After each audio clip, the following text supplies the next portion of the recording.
Falcon fans, Falcon fans, Falcon fans, and of course, Falcon fans. You already know what it is. You already know what to do. Chase is in the house. Dirty Fanatics United, one time for the fan. Kerry's in the house. One time for the fan. And of course, T Will is here from One Time for the Fan. Where's Bodie? Bodie, can you get on the podcast real quick? Bodie's busy. Still putting them towels in upstairs. Chase, welcome back to One Time for the Fan. I know you've had a lot going on over there in your world, but once again, this is great that you get a time to come over here and talk Falcons football. Big shout out to DFU, what you got going on over there with Dirty Fanatics United. So, Chase, I'll go straight to you, man. How's everything going with you, brother? First off, man, thanks for having me on the show tonight. Here with a full panel, special guest tonight, ready to talk Falcon football. Shout out to y'all, man. Shout out to everybody here in the chat. We doing good at DFU, man. Growing slowly. We at 385 on YouTube. If you're new to the channel, hit the subscribe button, man. Leave a like if you're here from DFU on One Time for the Fan. Get these guys to 1K at 900 and what, Jack? I think like 907, 906 or so. Pushing the corner, man. Gonna get there very quickly. So hit that subscribe button for these people, man. Much love. Hey, it's going down in a major way. T Will's probably having some connection issues. I told him about that Boost Mobile. Kerry, welcome back again to One Time for the Fan. Glad to have you here talking Falcons football. How's everything going on with you, my friend? It's going great. Can't complain. Happy to be here. Manchester City. Last time we talked, 4 in a row. You know, when our Falcons do the same thing, because it's gonna happen, I'm gonna be insufferable. Falcons championships. Imagine a Falcons back to back to back to back. Oh man. Can't wait for the day. Podcast. We made history though. I mean, lit is not even the word. I mean, come on, Chase. When you look at the Chiefs, like they're in that situation where there was at one point in time they wasn't that good to even be in that conversation. Yeah. And now look at them. I mean, with Pat Mahomes and Kelsey and so forth, what we're building here in Atlanta, let's hope we get that, right? Yep. If it's with Kurt, if it's with Michael Penix, the future. I mean, this team is still young. Like we got a lot of players on our team that I know fans would be excited about. And T Will, how's everything going on with you, sir?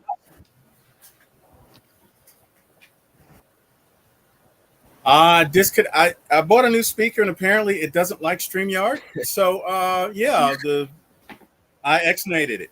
So like X-nated, yeah, canceled it, whatever.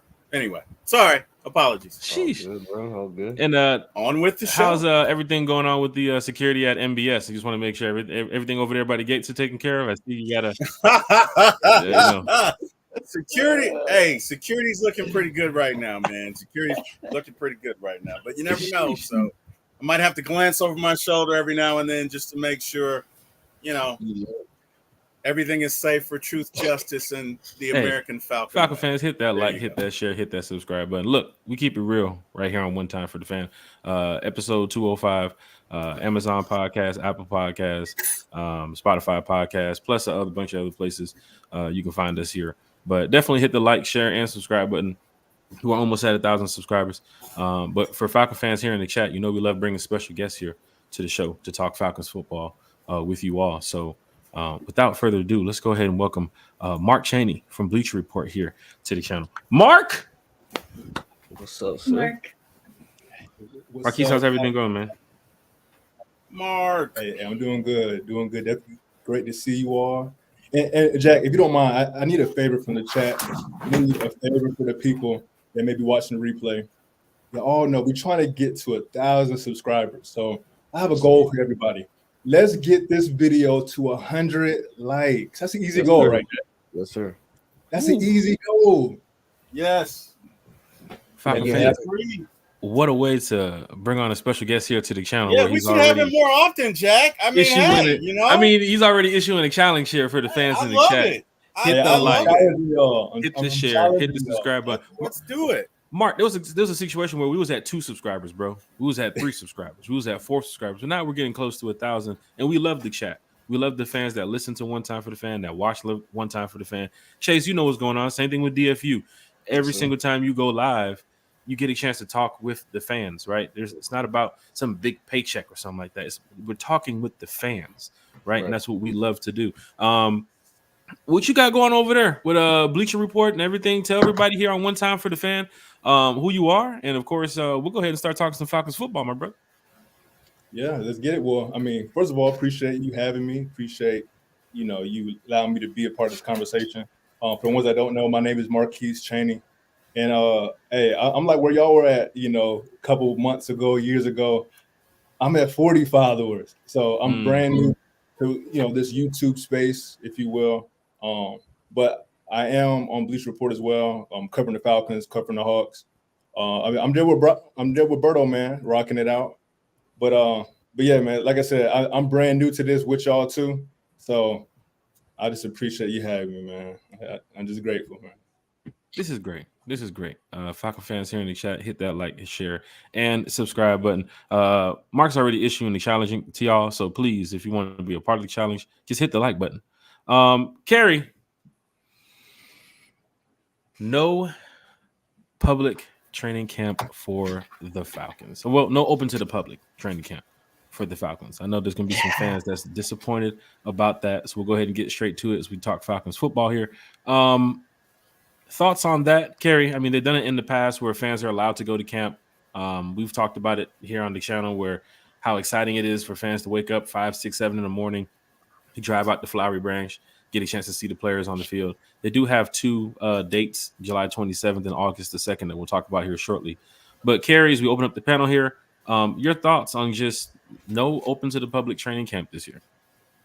I mean, obviously for fans, it's disappointing. That's like something, a free event where you get to get a preview of, the players before the season starts, before even preseason, see how they're looking, see, how they're practicing. Obviously, you get to meet players after and, autographs, pictures, best part. So obviously it's disappointing, but at least, on the bright side, they are offering those 2 other chances, not in Flowery Branch. Is that right? That one's at Mercedes-Benz. Yes. And one is at the high schools. Over there in Buford, Georgia, like down the street. So there is a bright side, but they said due to construction. Is that right? So the good news is it's not for nothing. That wasn't that one of the low scores for the Falcons was, they needed upgrades to the facility. So, I mean, that's what they're doing to keep the players happy. So I think, Chase, DFU, what you got, man, about this situation with open to the public training camp closed to the Falcons? They do have the 2 practices coming up July 27th at Seckinger High School in Buford. And then they have another one at Mercedes-Benz, $5 for the tickets on August the 2nd. But Chase, what's your thoughts about that, man? I know you were excited to drive up and, stay a couple days here in Atlanta and then, it's a trip me and the training camp. It's a trip me and the family make every year, man. It's almost like just a family trip we take every year to Flowery Branch and just spend time with the family watching Falcon football. I would tag along with what Kerry said, man. It kind of blows not being able to get that first look feel, getting to see your team out there, getting to see the new quarterback, Kirk Cousins, with the Michael Penix out on the field.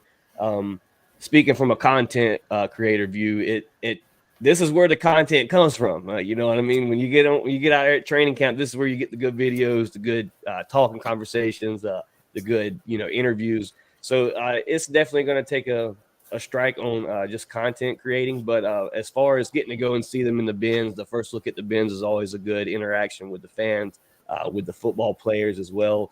So I'll probably make both trips, man. I'll probably drive up to the high school training, camp or whatever, and then I'll drive up for the Mercedes-Benz Stadium first look. So we'll still get to see them before action, so it won't be too bad. Nice.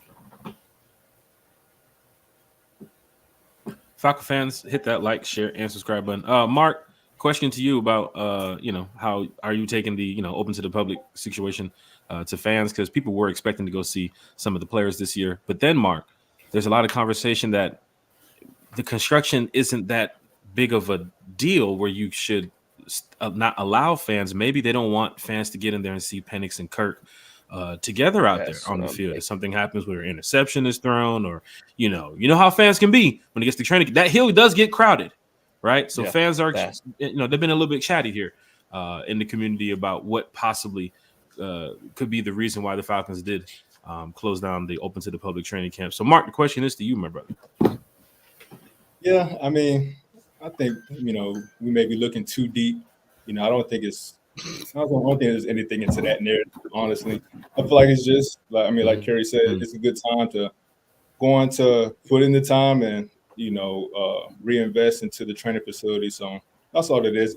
We all wish it could have been the last 2 years with that roster, but Yeah. at the same time, it's kind of a good thing for us as content creators though, because there's gonna be a lot of people that's just fiending to see and Yeah, talk. won't it? Yeah.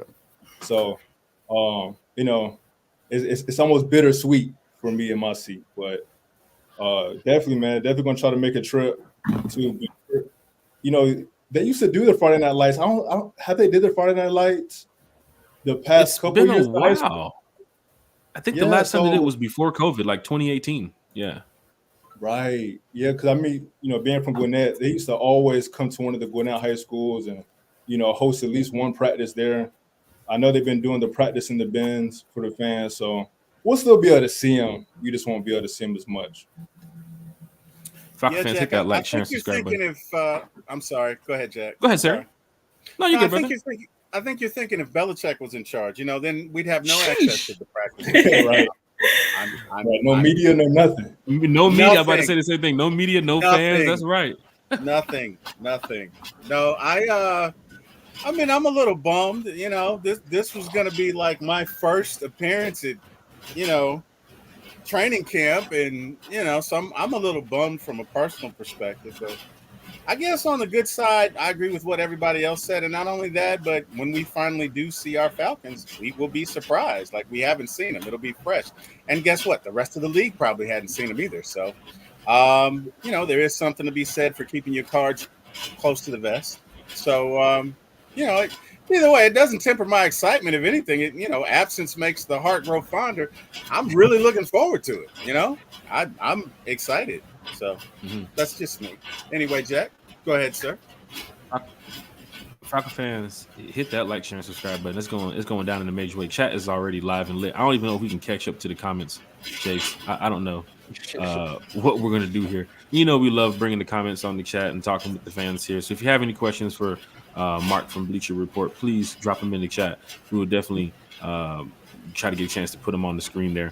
But for fans here that are excited about going to training camp, July 27th, August the 2nd. Like Mark mentioned, Friday Night Lights has happened here in the past for the Falcons. And then they had their full training camp, and then they usually do their OTAs at the end of the season at the Benz, their open practice, their big open practice. But this year, just the 2 dates. So Falcon fans, if you want to head out to, was it Seckinger High School? I'm sorry, Seckinger High School in Beaufort, Georgia.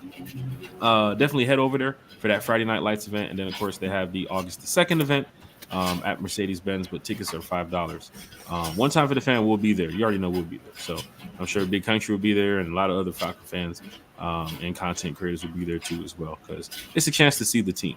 So that's going to be fun. Georgia, Texas boy is in the chat. So big shout out to the Georgia, Texas boy. Dwayne Ruffin is in the chat. What's up, Georgia, Texas? What's up, D-Rub? What's good, Dwayne Ruffin's up in the chat. Back in this thing. Rise up. What's up, Terry? Yeah, can I take a moment to just point out all the swag I see on this screen? I mean, sheesh. I'm gonna give it to you, man. See, I love when Chase comes on the show, because Chase has like an endless supply of hats, right? I'm low-key jealous, Chase. I really am. I'm low-key jealous. Nah, Chase low-key over the years. That's why I'm mad, because of the camp, because I wanted it secret. Like, I wanted to know the plug, but oh well. I have to see him at a game, I guess. Then we got Carrie.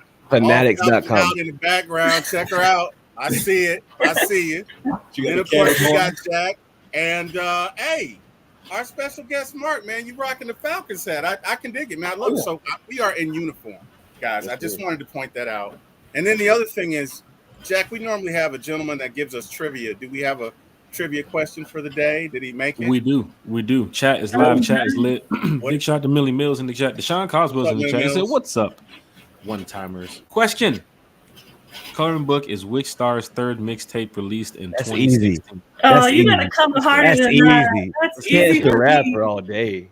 Come on. Even though that's not my favorite mixtape by him, but It is Chance the Rapper. That's I too had easy, no idea. Deshaun. He usually cooks on those questions. That was an easy one, Deshaun. Yeah, I had no idea. I guess I'm old school. So you got me with that one, Deshaun. You got me. I had no idea. But Deshaun, man, come on, man. We got a panel of not only diehard Falcon fans, but they know their music, right? And for Carrie to know Chance the Rapper, I mean, I'm not a big Chance the Rapper guy, but I know Coloring Book. That was a big album for Chance the Rapper, right? And I know Kendrick with not Kendrick, Carrie, J. Cole, and who else?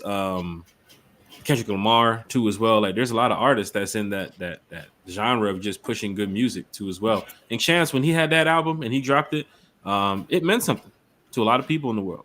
But after Coloring Book, I don't know what the hell happened. Chase, did you follow Chance the Rapper after Coloring Book? Nah, that song was just around my senior year in high school, so it was really bumping back then. Sheesh. Does Chance have any beef with anybody? Is there a beef with Chance right now? Seems like himself. No? A lot going on in this world. Okay. All right. Just curious. Everybody's beefing with everybody in hip hop, so just wanted to know. It's a lot. No, I was gonna say I like acid rap better. I don't know if you guys know that one by chance. I think that's his best work, but Coloring Book was that's a classic. Yeah, that's a classic.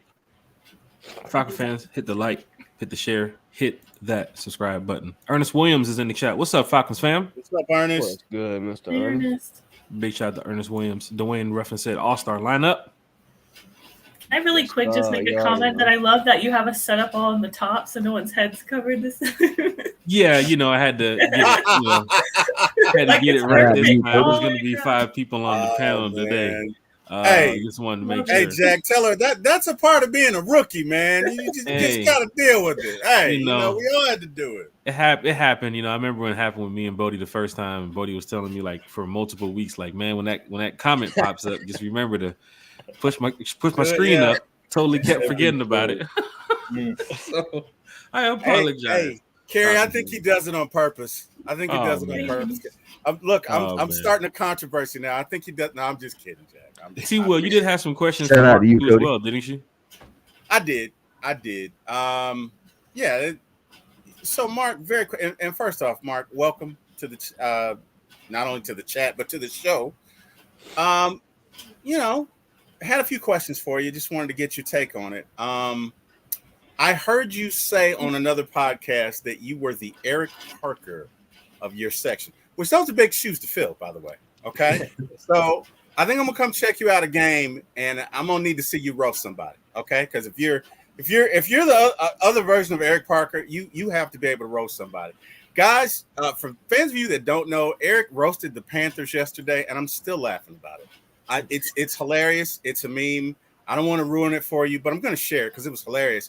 It was a picture of the Panthers mascot, Sir Purr or whatever, and it says "Trade me." And like me talking about it doesn't sound funny, but if you know everything that's going on with the Panthers, it's hilarious. Like, they got an owner throwing water at people. They drafted this quarterback first and traded the world, and he doesn't look like he's going to work out, and they're probably going to have to rebuild their team. And they're the Panthers, whatever, but it was funny.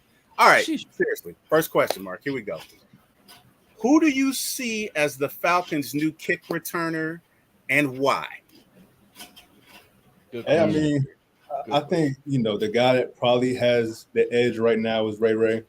That's why he was brought in for, man, to solidify that return game.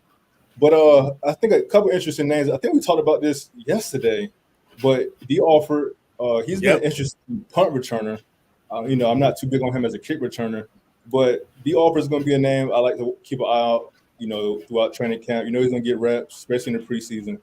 And then let's see who else we got. And then you got Avery Williams coming back. He's looking like he's healthy.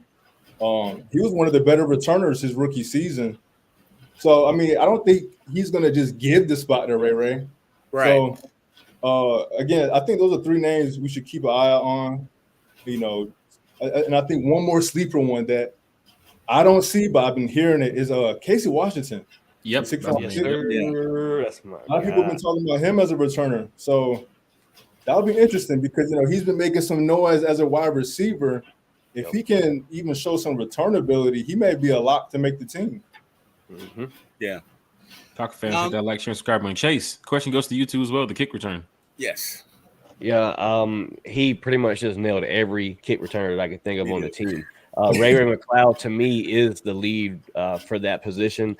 I could see D. Alford obviously having the punt returns. He did that last year. Same special team coordinator as we had last year, so he has that continuity there. So as far as special teams, man, it's going to be fun this year because with the new kickoff, there's so much speed on that roster and that position in particular. A.B. Williams, if he comes back healthy. Like he said, that was one of his better positions since he's been in the league. So it's going to be fun to watch, man. Ray or Avery is who I have for that spot. Miss Carey, agree or disagree? I agree. I'm really hoping and rooting for Avery Williams most of all because I feel like he was severely missed on special teams for us once he went down. We definitely felt it. So I'm really hoping he comes back healthy and has a strong season. So that's my number one pick. I'm really hoping for a comeback for him. For me, I've been big on D. Alford for a while since he's been on the team, and if he gets the opportunity to return some punts this season or gets the spot to try to get a chance to return some kicks this season, I think he can light it up. But like Chase said, you have a lot of speed on this team too as well. So even to have Casey Washington's name being thrown into that mix is something that fans need to watch for. This training camp. I'm sorry, you got to watch for it. You got to. Wait a minute, you won't be there. I mean, I don't know. That's tough. It hurts when I say it. But July 27th and August the 2nd. Let's do it. Jack, someone I don't want to see returning kicks is Mike Hughes. Shit. Please, coach. Is he supposed to be there July 27th? Yeah. Oh, wow. I'm just saying, the Falcons, I mean, some fans have pointed out they can still make some cuts. They can get some extra cash. They can get some bread up by letting go of a couple players, doing some restructures. Mike Hughes is the names that's been talked about in the Falcons community of not being here by June 1st. I ain't the first person to say it. It ain't me. Okay. I mean, didn't Jesse Bates just say, I don't think we're done adding to the roster? I thought he just said that yesterday. I love hearing that. That just makes me feel just like I said, Mark, yesterday on the show when I was talking with Country them. That's how I feel good about this team. I mean, Jesse Bates is telling you that type of stuff. Come on, Falcon fans, tap in. But yeah, Terry, I know you have a couple more questions here. I do. Yeah. So along that line, Mark, what impact do you think the new kickoff rules will have on the game? And I'm talking unintended consequences, positive and or negative. Go ahead. I think it's going to be a positive thing. I mean, I really do. I think it'll keep us all engaged as fans. And then the biggest thing is there's some strategy into it. Forgive me for not knowing the rule verbatim right now, but I know if it's like if the ball goes over your head and lands in it, and if it's a touchback, you get the ball at like the 25. And if they keep it in 25 to 30, I mean, it's multiple little layers to the rule. So I think it's going to keep us engaged. It's going to be an element of strategy. And then you're going to have guys, again, when you talk about the Casey Washingtons or a couple of the guys that we signed today, now you're going to start to see teams really emphasize, these special team players and being strategic on how they keep them on practice squad. Because, again, I think this is going to be they're really adding an element to football now with this new rule. Yeah. But the one thing I don't like, this is the only thing I don't like about the rule, is the fact that you take away the element of surprise with the onside kick. Because now you have to tell them, all right, we're about to do an onside kick. They get ready. So that's the one part of the rule that I think will evolve. But I'm curious, do y'all think this rule will even last? Or do you think it's just an experiment year?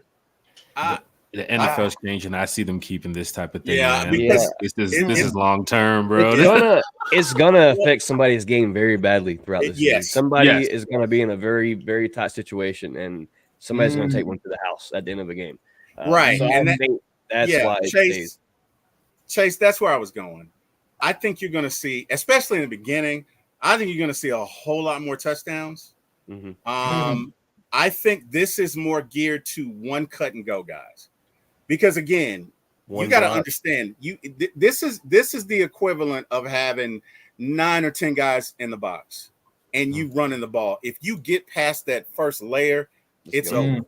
So Correct. I think that will be one of the impacts. That's where strategy comes in, T. Will, because you're Yeah. going to have people that's kicking the ball, and you're going to see defenders start backpedaling because they're trying to So- save ground. I mean, So now it's you're gonna have a be- bunch of players watching XFL tape to see how did they get it done. There you so that go. kind of raises awareness There to you the go. XFL. Like these NFL guys have to go look at a Yeah. division lower than them to see how the kick return is done. Which technically, Yeah. if I said it the other night, if the NFL is that big of a trillion and big business, they looked at the XFL to change their rules. Then I think they're just trying to cut down on concussions because the reality of the that and the situation is fact that a lot of people let the ball just bounce out. There was so many touchbacks yeah. here, like so Yeah. many. They're trying to bring that aspect back to the game. what was the joke about the 2-hand touch recently? Like it's going to turn to 2-hand touch soon. The tackle, that's Hey. another rule, man. That cannot stand. I don't think that stands. Yeah. Yeah, I can that understand the rule- hip drop tackle in the way that Rich McKay was trying to explain it, but Yeah. then Yeah. kind of looking at it like so many teams in critical situations, playoff games, NFC Championship Exactly. games, Super Bowl games, where it's like that's You do whatever not to keep them out of the end. tackle. Yeah, yeah. yeah. Well, I it's mean, tough. if it's Super Bowl, you got to take the. It is what it is, but guys, this is Crazy. just clear. This is clearly driven to reduce injuries, specifically on the kickoff and concussions. And it's not about us, right? I'm 50. There's no way it's about me. It's about Johnny and little Tehran who are playing football, and mom is saying, "Hey, you know what? If he plays soccer or if he plays another sport, maybe he doesn't get injured." So the NFL wants to make sure that the youth continues to grow and steer towards them. The NFL is number one today, guys, right? And I just need to make a point. The average age of a Major League Baseball fan is 49. Let that sink in. That game is dying. The average age, which if the average is 49, I'm 54. That means it's probably somewhere in the 60s and 70s. Like my parents are watching it, and people my age are watching it, but the 20-year-olds probably not, right? So what the NFL is trying to do is they're trying to remain on top today and tomorrow, which is smart. You have to evolve if you're going to do that. I'm glad you mentioned the youth too as well, because I have my 12-year-old and he's building up right now. He's like, man, I'm ready to play football too.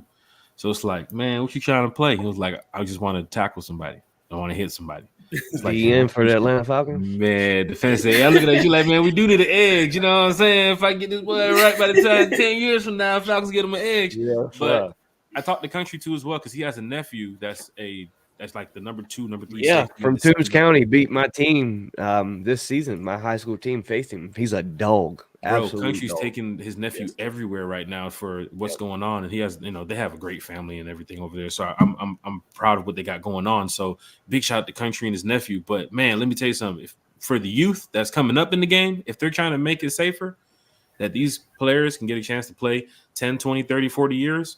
I mean, that's what you kind of want, because some of these players are retiring pretty early due to injury, right? Yeah. So yeah, they're trying to make it safer. I mean, the bets will still be – Vegas will still be open. I can guarantee you that. And as long as Vegas is open, they're going to keep playing.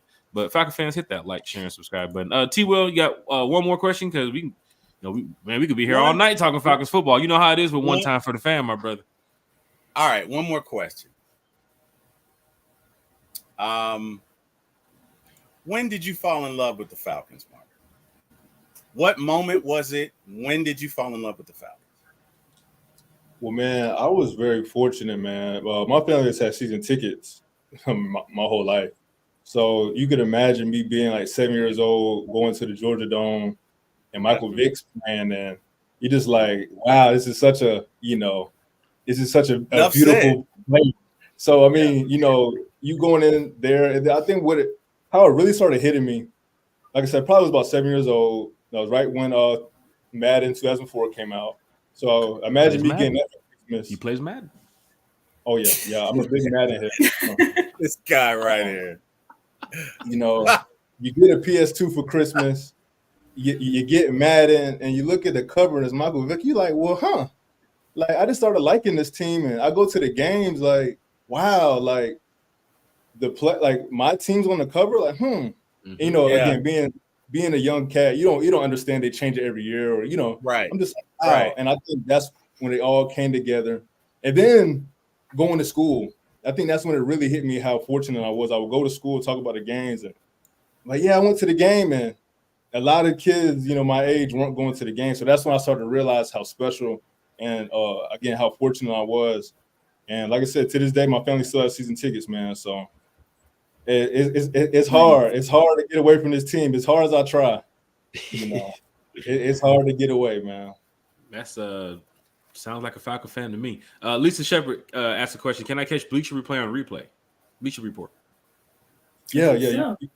You can definitely download the Bleacher Report app. But that was kind of what inspired me to create my new channel. Was I wanted to make it easier for people to, get this Bleacher Report content. So all of my shows going forward, I'm gonna be streaming them live on my channel, and obviously you'll be able to catch replay on YouTube now. So hopefully we can get Berto to hop on a bandwagon too, man. Like Bleacher Report, in my opinion, they made it kind of hard for everyone to get these type of streams. So, like I said, I'm taking it upon myself just to bring it to YouTube, man.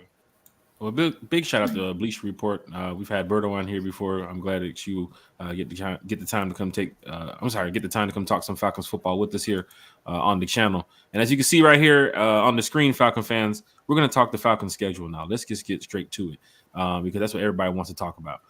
Big shout out to Tito's. As well. Chase, you sipping tonight? You good? What you got over there, Mark? What you got? H2O. H2O? Okay. Carrie, you sipping tonight or just? It's a work night. I just got Coke with nothing in it, unfortunately. I already know T-Will. Catch me Friday night. I'll have Sparkling water. a drink. Yep. T-Will is good. Sparkling what you got over there, Mark? I got me some tea, man. I got me some hot water and some tea and honey, man. Oh man, let me get a bottle of water. I'm over here sipping Tito's. I thought we were going to come in here. Last time I thought we talked Falcons football on Friday. Falcon fans, I thought y'all want to go ahead and start sipping up and pouring up, talk schedule release, but nah, it's all right. It's cool. Falcon fans on the screen, you see it. Some Tito's, Jack. It's okay. Yeah, that's what we do, man. We're almost at 1,000 subscribers, man. We're feeling good. We're feeling great. Steelers, Falcons at the Benz, week 1. Dog walk. Somebody say something. Oh, hold on. Did somebody say something? Did Philip make an appearance? Is it going to be 35-10, Philip? Did somebody say 35-10 already? 35-10 already, Philip? Shout out to Yeah, Chase. Dirty Fanatics United. Dog walk. Say it again, Chase. How you say it? Dog walk. He says it like a Georgia fan too, as well. That's a Georgia fan. I love it. That is a Georgia fan. No dogs. Mark, you hear Chase, so we'll open the panel up right now. Dog walk to you, Mark. Falcons over Pittsburgh. Woo! Shit. I mean, man, it's gonna be tough, man. It's gonna be tough. Pittsburgh is a well-coached team. I would never, ever just disrespect Mike Tomlin like that. Is it possible? Absolutely. Do I hope so? Of course. I want us to embarrass them opening day. I want Arthur Smith to just sit there with that stale face. Mm-hmm. But again, Pittsburgh, they're a well-coached team, man. They're always going to be ready week 1. And I think the most interesting thing to me is I don't know who the starting quarterback is going to be. I mean, I know they're saying Russ. I don't know who the starting quarterback is going to be. Mm-hmm. But just off top, if I had to guess a score, man, I'm going to say, let's say 21-13. I feel like I don't know. Is that a dog walk, Carrie, or? No, that's not a dog walk. That's too close for me, but as well. Now, I mean, they can kick field goals up into a point. You never know what it is. But if Kirk's throwing for 350 and Bijan got 200 on the ground, I mean, shit. Drake London done went up for 300 yards in week 1. 30 points. No, I don't know if all that's happening, but I just look at it like this, man. I feel like Arthur Smith's, we've seen it for 3 years here in Atlanta, 3-4 years, whatever it was. He has one solid receiver, which is a dog, Pickens. You've got one solid, definite island cornerback in Terrell. So you stick him on the go route, you stick him on the slant route, whatever it is he's running.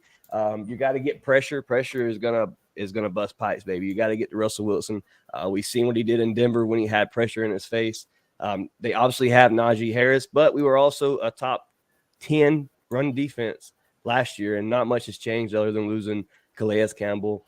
You bring in some dogs, 2 of the most dominant in college at that, to get to the quarterback. And then you bring Rook Ohurohu, one of the most top-rated running defensive lineman in the draft from Clemson. Holds all kind of history records over there for Clemson for that. So I'm just excited, man. I say dog walk. I don't know if it'll be 3 or 4 touchdown game, but just to see the defense come out there, get to Russell Wilson, get me some sacks week 1. Like I said, Bijan, obviously 100 yards. Tyler Algier gets thrown in the mix. And then you got Drake London with his new quarterback in Kirk Cousins. Kyle Pitts, obviously, you've seen what he did with Matt Ryan in 1 year. I'm just excited, man. This football team is going to bring high numbers. I think we are back in the 30 range team. I think we're no longer a 20-point team. I hope anyway. Kerry, it goes to you. You hear Chase. He's talking it like a diehard Falcon fan. He says dog walk, not to say we're going to win by 50, but the Falcons had to get a big win, right? And you're hearing it as soon as I say Falcons versus Pittsburgh. Chase said dog walk. He was ready to go ahead and let the fans know that he believes that this team is going to walk out of the bends week 1, 1-0. Kerry, to you, Falcons, Steelers week 1. Your thoughts on the Falcons team going into camp, and of course, how they could look, when they get ready to go play the Steelers. But also the Steelers have some mixing up going over there too as well. They got Russell Wilson at quarterback, Justin Fields as their backup. Like Chase just mentioned, George Pickens is pretty much their only receiver they have over there. But you can't discredit Mike Tomlin. I don't mean to interrupt you, but the atmosphere for week 1 should be crazy. Yes. The hostility for Russell Wilson should be through the roof when we walk in the bends for that game. But go ahead, continue. No, that is true. I mean, you got a lot of teams that we're going to talk about on this schedule breakdown shortly that they're going to bring their fan base into the bends, and it's going to create a hostile environment. But Kerry, to you, Falcons Steelers week 1, how are you feeling? I'm feeling great because, God willing, I'm going to be attending the game. So if I'm there, we're going to win. I mean, that's how I feel. But I like it. All that to say, I mean, obviously, I want us to dog walk them, but like Mark said, I respect Mike Tomlin as a head coach. Like, I mean, he always has a winning record, right? He's awesome. I look up to him a lot as far as like head coaches. Have a lot of respect for him. Obviously, I would like to dog walk Arthur Smith. So I'm honestly not worried about offense at all, like Steelers offense. I'm worried about TJ Watt. I'm worried about their defense. Okay. So for me, we're going to win for sure.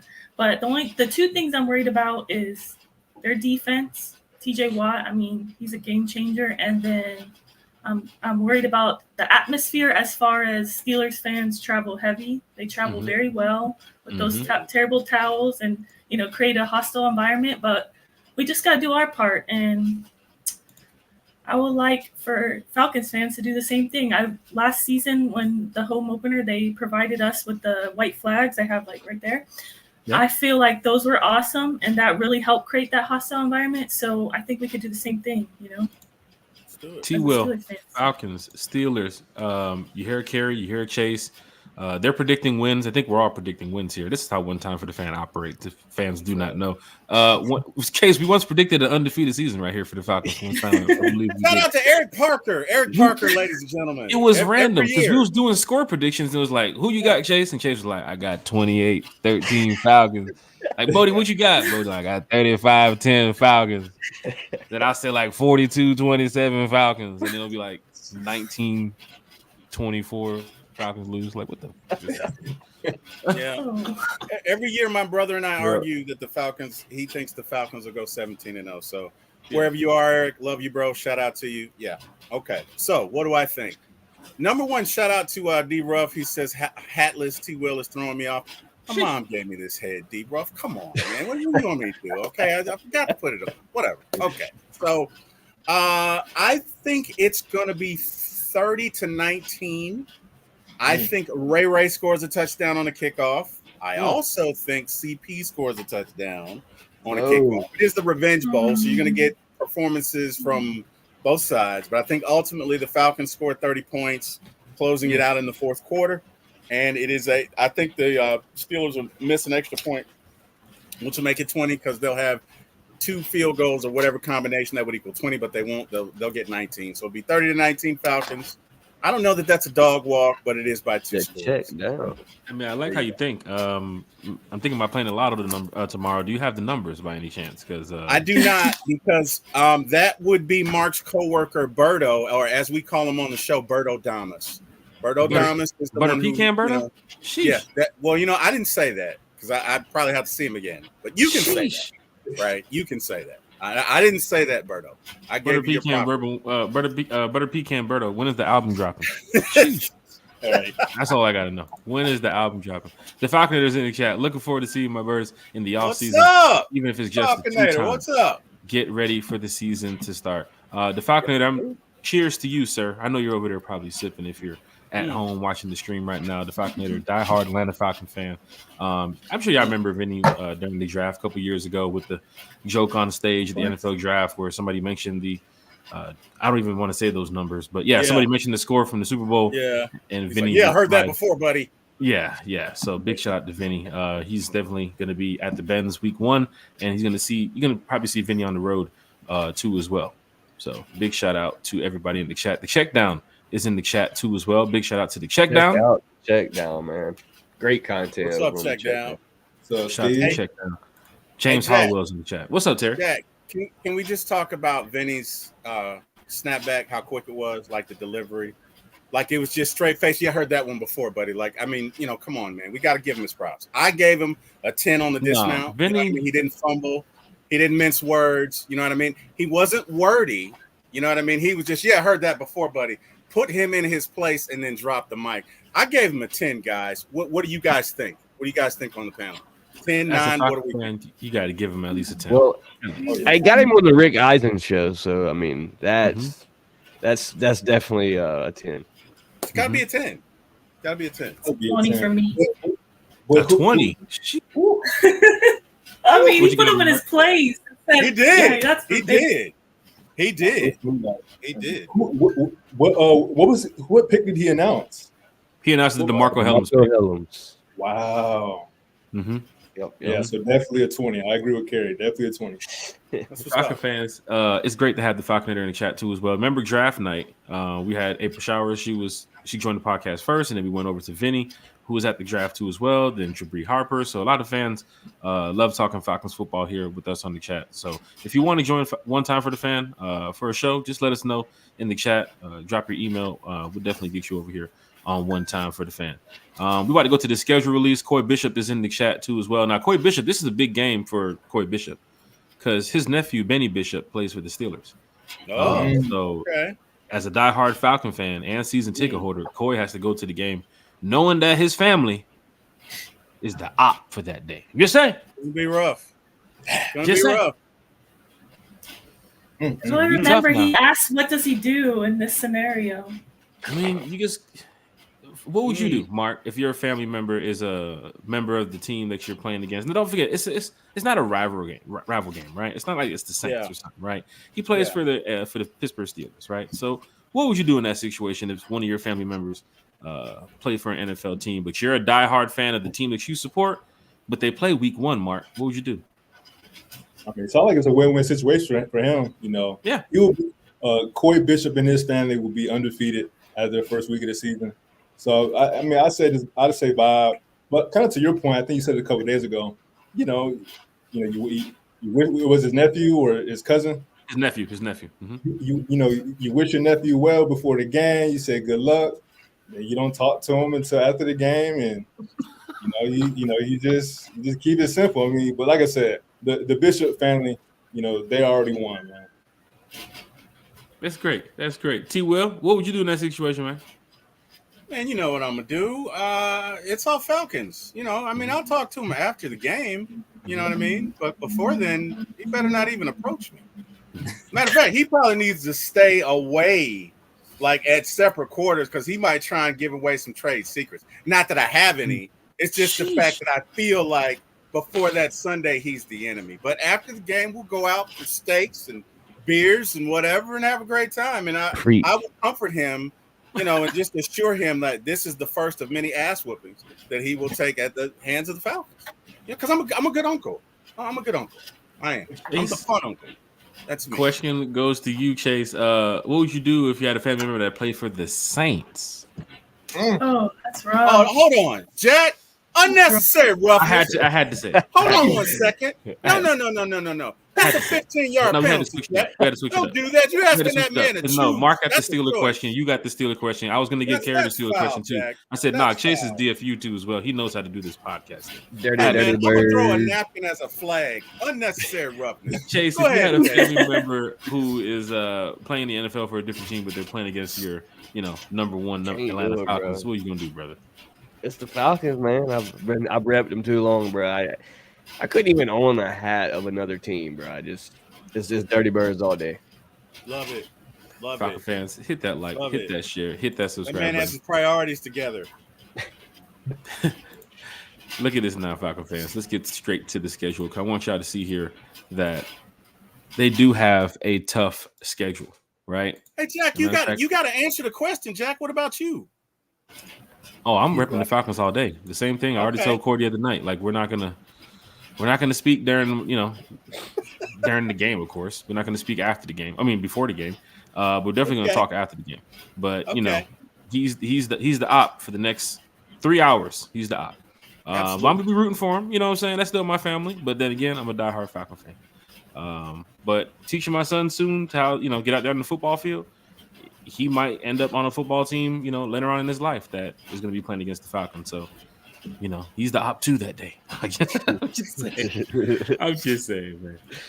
But Falcon fans, the schedule's up here on the board. So let's talk some Falcons football. Mark, after the Steelers, Falcons got Monday Night Football in Philadelphia. They don't get no breaks, man. Steelers is going to be a tough game. And then they got the Eagles in Philly. Panel opens up to you guys and to Kerry too as well. Monday Night Football, how y'all feeling about that game? Take the floor, special guest. Mark? Hey, I mean, again, that's an exciting little two-piece. That's a great way to open the season, man. You play the Pennsylvania teams, and man, Monday night against the Philadelphia Eagles, or the Philadelphia Bulldogs. I mean, you can't ask for a matchup, man. We'll have a good idea what our team's about. The first 2 weeks are going to be physical, but I think the Eagles game will be just as physical, especially with them adding in Saquon. So, I mean, that's a big game, man. Best believe I'm going to be locked in. I'm going to have my Tito's and Sprite. Honestly, I'm probably going to just have to go and sign up for the Rise Up tour, man, and make that trip with y'all because Hold on now. I was sipping my drink and you said the Rise Up Tour fan club. We're going to get to that in just a minute because it's going down in a major way for fans that's traveling. But for fans that's going to be in Philadelphia, we do have some events that's going to be happening out there. So if you do want to hang out with some Falcon fans and in Philadelphia, you might want to hang out with some Falcon fans. Just letting y'all know. But Chase, Falcons, Philadelphia, Eagles, Monday Night Football. How you feeling, brother? This is a tough one, Jack. This ain't a dog walk. I know. This is one. This is a battle. Walking in Monday Night Football, it's already Philadelphia's atmosphere. They're used to the primetime games. It's their time accumulation or whatever. This is where they thrive. It's in their stadium. It's in their surroundings. So obviously we need our get back against Philadelphia since that home opener, that terrible home opener with Arthur Smith. So this one, I believe the Falcons can do it. Week 1 is going to show what kind of team we are, but week two is really going to test the togetherness that this team has. So I'm excited for it. Monday Night Football. It's been a long time since we've had prime time. I will say for the Falcon fans that maybe not this chat, but have been in my previous live chats, I don't care about Kirk Cousins' previous primetime game stats, man. He's an Atlanta Falcon. We're changing that now. It starts Monday Night Football, week 2. Kirk Cousins over 300 yards. We got to have faith in the quarterback, man. We can't start it out on a bad record. Him coming over to the Falcons was a business move. He was here. Now he wants the Super Bowl. So this is a team for it to happen with. Week 2 is a battle. Kerry, Falcons, Steelers week 1. Then they head over to Philadelphia for week 2. Philly has the Packers week 1. And most fans are thinking the Packers are going to slap the Eagles out there in Brazil. So then you have the Eagles travel back to Philadelphia for the home opener, Monday Night Football. They gave Eagle fans all day to drink. All day. You see them at 1 o'clock. They gave them all day to drink against the Falcons. Just imagine. Falcons go 1-0. They're feeling good. They just beat the Steelers. They head to Philadelphia. Eagles just get slapped up in Brazil. They come home. for a Monday night football game against the Falcons. How are you feeling, Carrie? I mean, I'm more scared about the fans than the actual team itself. That city and those fans don't play. The atmosphere, the fans are diehard, rowdy fans that, like Chase said, that their atmosphere, they're used to playing under the bright lights. I feel like it is an advantage that I don't know how many days off they get, but they are traveling to Brazil. That is a long flight, like you said. Mm-hmm. 9 hours. So that is partially to our advantage. But I definitely think we can beat them. I don't think it'll be a dog walk either. It's going to be a tough game, but I do think we can win that game. Yeah. For a lot of fans in the chat, you might hear a couple dog walks here tonight as we go over the schedule, because some of those games, Falcons fans do believe, oh, that's an easy game. We can get up out of there with a win. Philly's a game that's going to be tough. Any game is winnable, right? Any given Sunday or Monday in this case. But the Falcons have to be ready for that week 2 matchup. I love how, some fans are kind of worried about the first 4 or 5 weeks. For me, I'm like, bring on the tough teams. I guess that's going to, show what your team is about. But then again, you have a whole season after those first 4 weeks, right? So Falcon fans shouldn't be worried about just the Chiefs week 3 and the Saints week 4 and so forth. I mean, you already knew the teams we were playing against before they dropped the schedule. Right? That early season heavy games may be a good thing, bro. You look at it. You come out week 4 and you've won 3 of those games, or just say you split even, you're still probably sitting on top of the NFC South. And you played probably your hardest battles at the beginning of your season. So I'm not stressing the early hard season too bad, because you want to struggle in the early, but you want to really hit about week 4, week 5. You want to be rolling. So, I mean, it kind of gets a little easier for us there. Obviously, NFC South opponents back to back to back, but I don't think the Falcons going to struggle too hard with NFC South. We'll push this forward here with the schedule. So week 2, you got the Eagles, Monday Night Football. Week 3, you have Kansas City, Sunday Night Football. Week 4, you have the Saints. Some fans are worried about that. I heard some fans saying if you can go 2-2 and get out of that situation over there, they'll feel good about the team going forward. But they can't see 0-4, right? That shows that changes need to be made. Something's not working right for the rookie already. You know how it is. They're calling for the rookie. And then you're getting ready to have that home stretch too as well, when you have Kansas City, that Sunday Night Football. Then you have New Orleans week 4. Then you have Tampa week 5 on that Thursday Night Football. So T-Will, the questions to you, those games, week 2, week 3, week 4, how you feeling over there, brother? Well, I first off feel like when you're going to Philadelphia, man, you got to go in there with swag, man. You got to come out like Remember the Titans. The whole team come out together and do a dance routine. Everywhere we go, everywhere we go, people want to know. Hey, people want to know. They definitely going to throw we stuff at are. No, I'm kidding. Okay. No, I think Philly's going to be fine because we did address the defensive lines. Okay, we addressed our defense. So even though we're taking on the Bulldogs of Philadelphia, I feel good about our defensive line. I feel good about our run defense. We play in zone. It's going to boil down to if we can stop the run and if we can generate pressure. And I really think it'll be a 1-score game. And I'm going to go to Falcons. I don't feel bad about that. That Mahomes guy, though. He just gives me nightmares. He just are you guys there? You kind of did. Okay. All right. I didn't lose you. I was going to ask you. You've had nightmares of Mahomes gives me. Well, not personally. I'm just saying as a team. Not pause, man. It's a no Diddy moment. Pause. Okay. Anyway, hey man, let me get this flag over here for you, Jack. Anyway, but so no, I think we do lose to the Chiefs. Unfortunately, I think we beat the dog. Wait, what was that? Where's Phillip? We're 35-10 Saints. And what my man say? We're gonna dog walk them up Big to the to door Phillips, and out DFU. the door and kick them out. And we're not gonna validate their parking either, bums.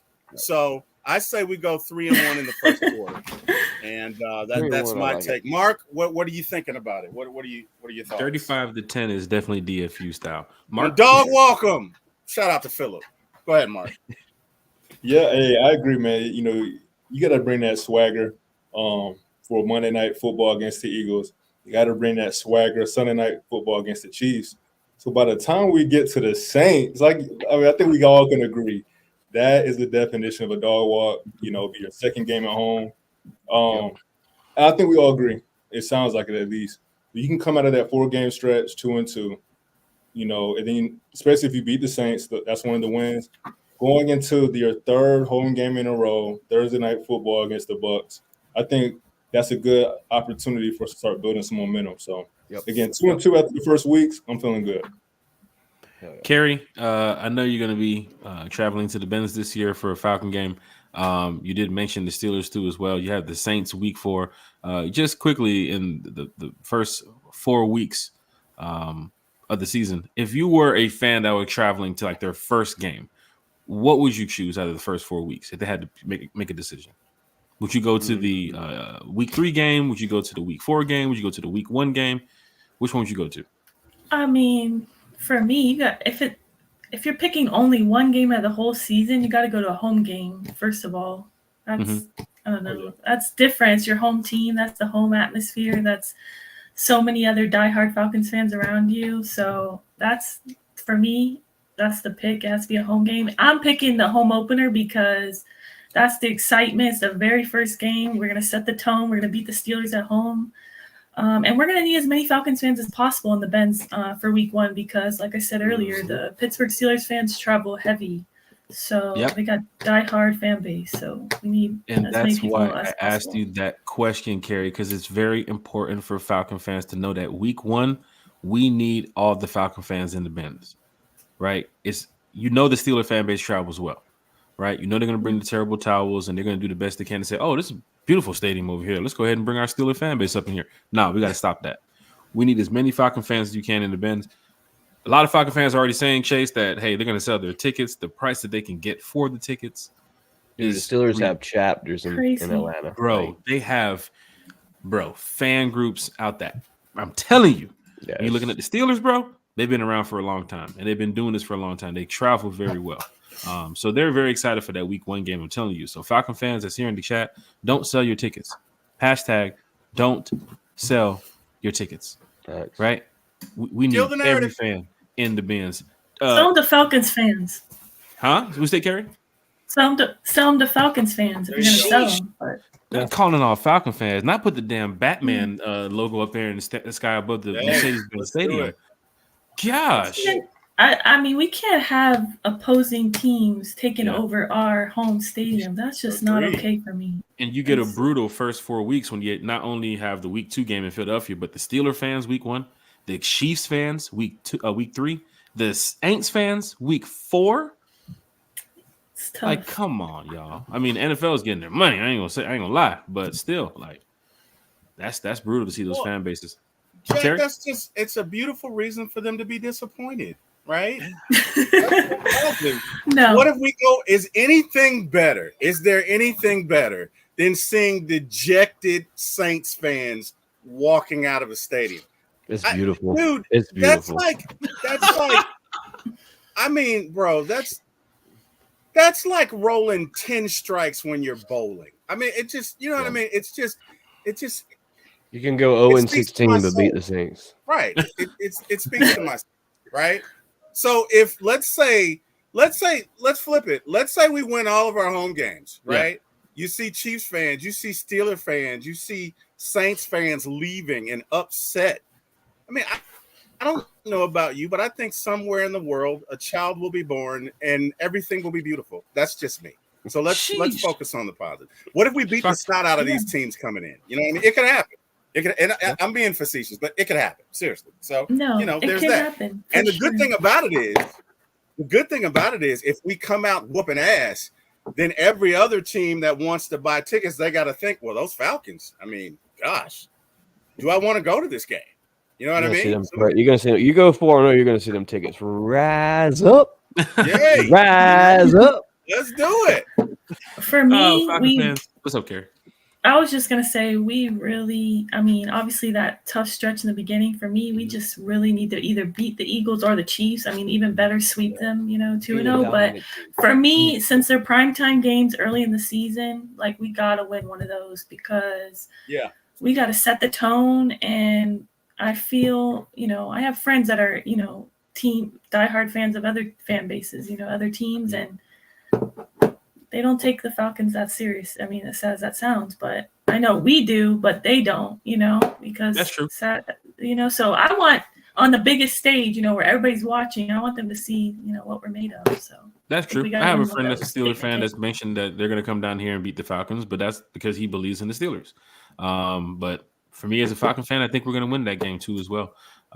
Kerry, going to you too as well. Week 6, week 7, week 8, and then Mark, the panel can chime in. You have Carolina on the road, a 4:25 game, right? So Falcon fans, don't forget about it. It's a 4:25 game in Carolina. Then you come back to the Bends against Seattle, and then you go to Tampa. So, Kerry, what you think about those games? I know you'll probably be in Tampa for that week 8 game, right? Yes, I'll be in Tampa for that week 8 game for sure. So that's another win. But it's so funny because when I put out my prediction on Twitter, I put that we were going to split with the Bucs, and I put loss at home but win away. And so many people were like, "This girl doesn't know what she's talking about. Like, what is she? How are we going to win away but lose at home?" And I'm like, because I'm going to be at the away game and I'm not making the home one. So Falcons are going to win when I'm there. But all that to say, I predicted that we beat the Panthers. We sweep the Panthers. We beat the Seahawks. To be honest, not that worried about them. We're going to beat the Bucs away. Me personally, I have us going into the playoffs on a 7-game win streak, starting with the Broncos. So I don't know if that's a hot take, but I feel that's a Smitty take right there. The beginning of the season's going to be tough, but we're going to end strong and we're going to end hot heading into the playoffs. I truly believe that. So Falcon fans, you heard what Kerry said. The Falcons are going to win when she is there. So we want to encourage Kerry to go to more games. Yes, all 17. 17 up, Kerry. Let's go. I wish. Mark, Carolina on the road, 4:25 game. We're going to party hard that day for Falcon fans going to Carolina. We already have a tailgate set up. I'll get to the tour information stuff shortly. But week 7 at home versus Seattle. Week 8 on the road against Tampa. And then week 9, you're back at home against the Cowboys. Mark, what are your thoughts on just that stretch of games? I mean, that's going to be interesting. But before I answer, though, I know Chase has something to say. Oh, that's right. Chase, you definitely got some stuff to do. Yes, sir. Got to run, man. Thanks for the invite, Jack. It's been a good show. Mark, got to get you on the show, man. Whenever you're available, hit me up on Facebook, wherever it's at. I'll get with you. Jack, shout out to you, man. Shout out to you, Kerry. T-Will, keep it pimping, dog. A-Town down, man. We out of here. Have a good Chase, night. when's the next show for D? Oh, I'm about to say, when's the next show for DFU? But you got a lot going on. He's out. Chase, one time for the fan, DFU, man. They got a lot going on over there. So definitely follow them. Dirty Fanatics United. Him, Cody, and Philip, they talk Falcons football a lot, man. So big shout out to Chase over there with DFU. Kerry, T-Will, Mark, we're still here talking Falcons football. The chat is live. Chat is lit. So we're going to continue here on the show. Mark, the stretch of games that you just mentioned right there, Carolina on the road, back home against Seattle, Tampa on the road, and then the Cowboys at home. Your thoughts on those stretch of games? Definitely a great stretch for us. We're starting to, go on the road a little bit, come home, go on the road a little bit, come home. So I think it's a great opportunity for us to grow as a team, especially that's a nice stretch for Kirk Cousins, man. Again, you had those 3 division games in a row. So you learn a lot about this team then. But then you come out of that stretch against Seattle. Thankfully for us, it's going to be a game in Atlanta because, playing in Seattle is so tough. So I think just to have – I think the schedule makers – well, I guess we already knew that was going to be a home game. But I feel like that's a great place for that type of matchup. We're excited to see what Seattle's going to bring. They have potential to have an explosive offense next year. So, again, when I start looking at the schedule, I'm not worried about the offense at all. I like our matchups against all these teams. But I think Seattle is going to be one of those sneaky games where, again, we'll grow a lot. And then just to, go back to Tampa, I think, like Kerry said, that's a game we should win in Tampa. Just because, man, that first 5 weeks, 6 weeks, we done been through so much. We should be able to go into Tampa at this point, take care of business, and, get ready for Dallas. Again, I think the Dallas game is similar to the Seattle game. Again, we're facing an interesting opponent, but it's at the crib. It's an opportunity for us to grow as a team, but also as a fan base. because you already know you want to talk about the Pittsburgh fans traveling well. You know, the Cowboys. Dallas, they also show up. So that'll be, and not only do they show up, but they're willing to pay anything for tickets. Yep. So you know they're going to be there. And again, I think that's just that stretch to me. Because what Carrie predicted, her hot take was week 11. Mhm. Hey, we might be able to start the streak a little sooner if Wow. we can find a way to, get past Tampa on the road. I feel good about us at home. I really do. I think Kirk Cousins, our offense, playing on that turf. I thought we're gonna be tough to beat at home, man. Kirk Cousins gives us good chances to win some of these games here. For fans that are expecting us to lose, like if we had the quarterback that we had last year and so forth. But I'm looking at this team. I'm looking at Kirk Cousins. I'm looking at Drake. I'm looking at Kyle, thinking if Raheem Morris can get these guys together, like how they were last year, and just get them over the hump. I mean, like I said, we was a play away. We was a couple. We was a win away. Like it's possible that you can make the playoffs this season. Looking at this schedule, yes, it is some tough games, right? And we know the Falcons are going to have their ups, going to have their downs. But if they can get through that week 6, week 7, and week 8 game, it does show, definite competitive nature going up against the fucking Dallas Cowboys. I can tell you their fan base, who they are as a team. And like I said, man, they travel very, very well. So I need fans to not sell their tickets that game too as well. So we mentioned the Pittsburgh game. We mentioned the Chiefs game. Now you have the Cowboys week 9. Please don't let these Cowboy fans roll up in here expecting to win, paying $5,000 for 300 level seats. I know y'all want to make a little cap off them tickets, but come on, Falcon fans, like let's show up at the Benz.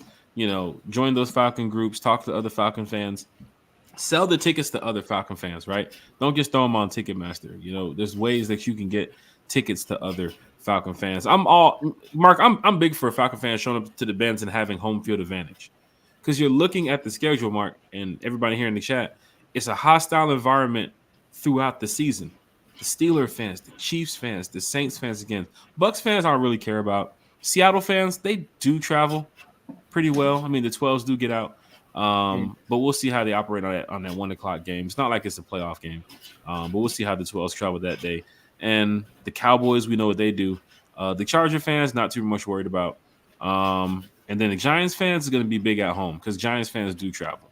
And, New York has a heavy fan base here in Atlanta. So it's a hostile environment for a lot of these teams. But I hope the Falcons are going to be prepared for what they're going to be doing this year against some of these teams because this is an opportunity to make the playoffs. T-Will, week 10, week 11, week 13, you got the Saints in New Orleans. Then you go to Denver. You get your bye week, and then you come back home versus the Chargers. Your thoughts on that, T-Will?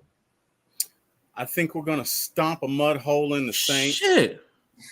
Yep. I think we're gonna go to New Orleans and open up a can of whoop ass. I think we're going to stomp Mr. Sean Payton. And how apropos is it that the Broncos, who has basically Sean Payton, who we hate, and the Saints, who we hate, I just think it's, what, the NFL, you guys are just beautiful the way you did that because we get to whoop their ass in the same stroke. You know what I mean? So it's great. We go there, we whoop their ass. You've been hanging with Eric Parker a lot. I can tell you that. You've been hanging with Eric Parker. Yeah, well, he's my brother, so we've pretty much been attached for quite a while. Yeah. Okay. Chargers worries me a little bit, just because that defense is usually good. They're going to have Jim Harbaugh, who gets the most out of his players. They're probably going to be on one. You just never know. And I think we're going to go to Minnesota, and Kirk's going to open up a can of whoop ass, and he's going to say, you guys should have paid me more, and I'm going to show you why, and they're going to kick their asses. So I think in that one, we go 3-1. I'd like to say we beat the Chargers, but just the way things go, I'm going to say 3-1. 4-0. I hear you, Erica. I'm sorry, Carrie. I hear you. Love it.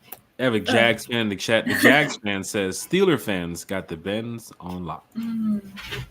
A Jacksonville Jaguars fan. The only Jacksonville Jaguars fan is in the chat. Is John the Jags fan? Jarnell is in the chat. So he proposed a very interesting question. a very interesting one. He said, and this is only to hardcore Falcon Boy, fans, Mark. because yeah, exactly. Kill the narrative, Mark. Kill the narrative. Only hardcore Falcon fans will understand this. Would you rather? Yes, we're gonna play. Would you rather? Would you rather lose both games to the Saints and win a Super Bowl, or would you rather beat the Saints twice and miss the playoffs? And while it's tough, Oh, you're it's wrong for tough. that. It's a tough question, because I understand the need to beat the shit out of the Saints every time, and I feel where you're going, John. But I'm going to go with the Super Bowl. I'm going to go with the Super Bowl. Guys, I want to open it up to the panel. What say you? I think I know what you're going to say, but I'm going to ask you this stupid question. It's not a stupid question.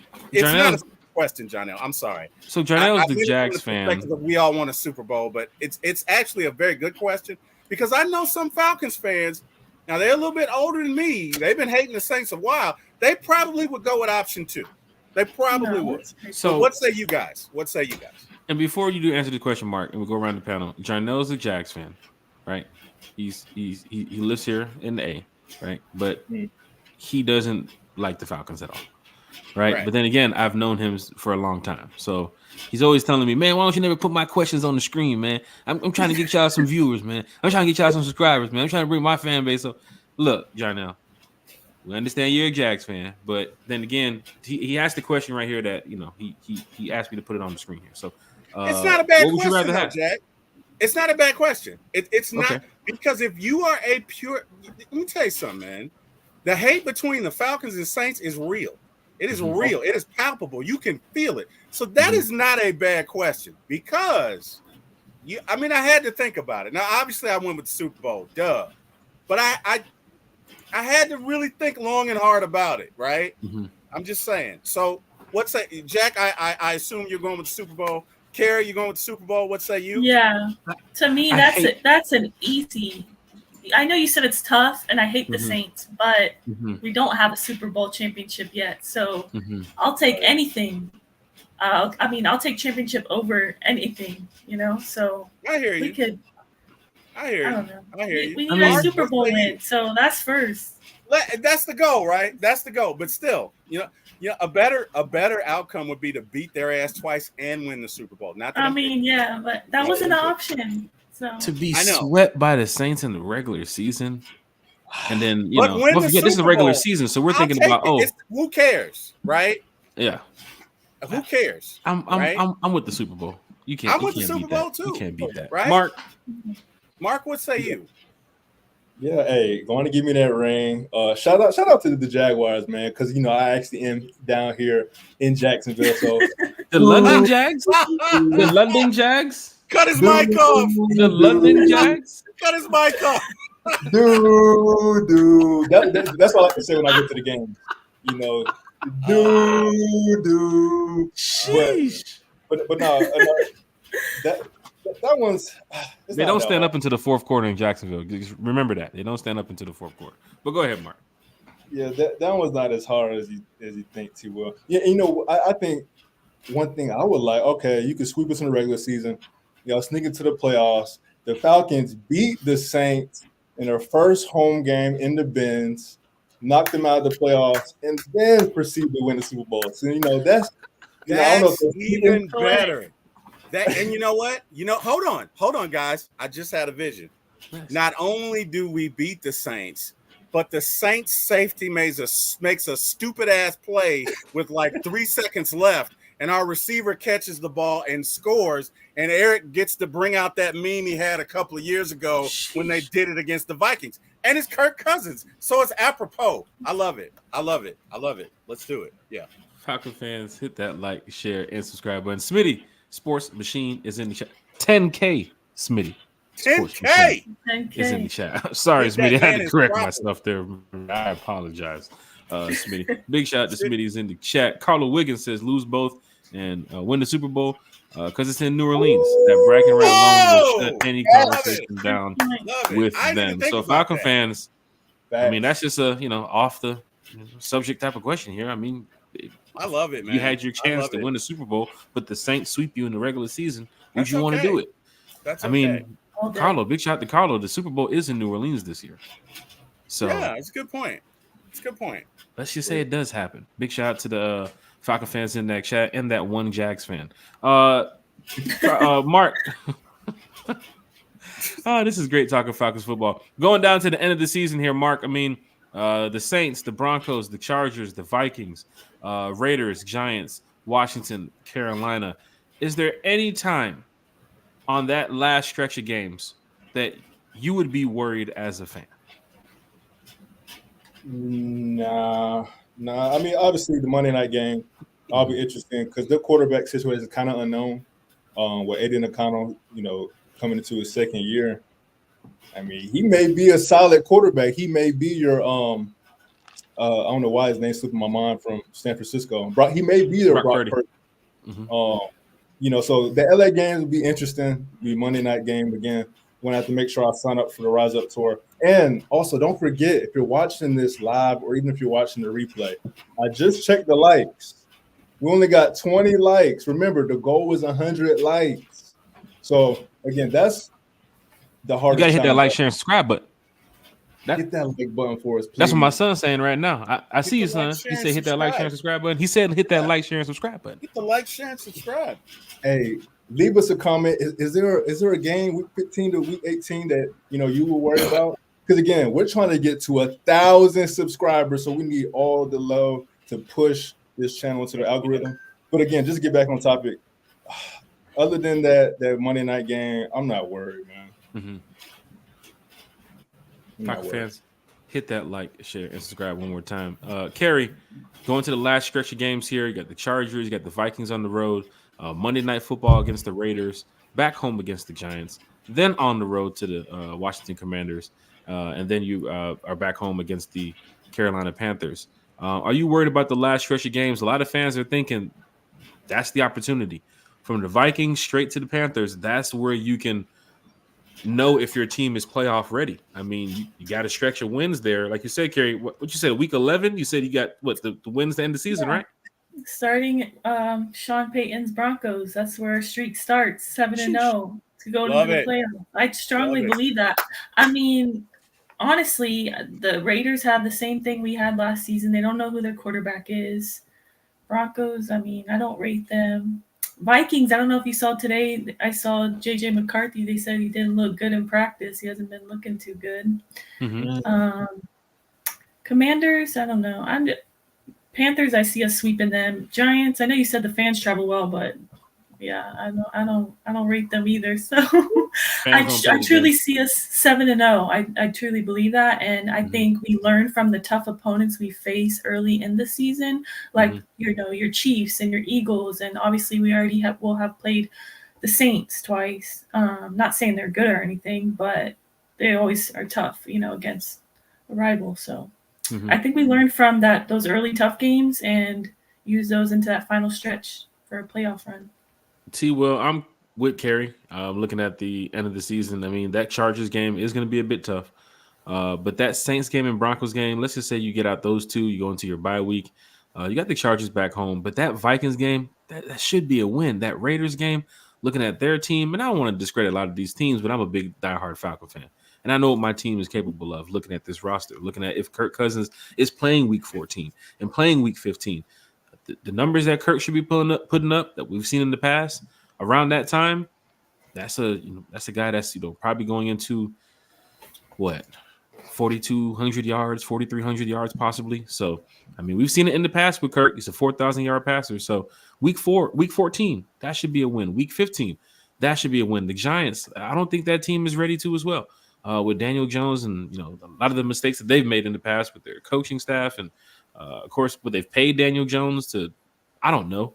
And hopefully they don't wear those damn jerseys against us too as well. I don't know what they just created in their 2K Pro Shop, but that was horrible. That was horrible. And then you got the Commanders on the road, and you got the Carolina Panthers. Terry, to end the season, how are you feeling about that? Well, Jack, I think you're going to get your wish. I think by the time we play the Raiders, we're going to know that we're in the playoffs. I think we're going to shout out to my buddy Chase, dog walk the Raiders. Okay, we'll beat the Raiders. We won't dog walk them. So wait, Falcon fans going to Vegas get a chance to party with the Rise Up Tour fan club, and then go watch the Falcons beat the Raiders on Monday Night Football? Yeah, exactly. We're gonna dog walk the Giants. We're gonna dog walk the Washington Commanders. And the only thing that's going to be in suspense for the last game against the Panthers is whether or not Freddie the Falcon is going to dog walk Sir Purr's ass all the way across the field as he wants to defect to our franchise. Other than that, we're going to dog walk them. That game is a 40-10 game. And that's with Penix playing the first half. And I'm sorry, who's our third string again? Jax Bate. There you go. Him, that guy, 80 on the run. And yeah, it's going to be 40 Panthers, and we're going to dog walk our way into the playoffs where we spank the first team that we play and kill the narrative. That's just my thoughts. Feeling good, feeling great. Mark, quick question for you. You're winning this season, right? You get a chance to outrun the South, right? Let's just say you have a winning record. You get to that Carolina game. You don't necessarily have to play Kirk Cousins because you know you're going to the playoffs. You already won the division. Do you put Michael Penix in that game at the end of the season, Mark?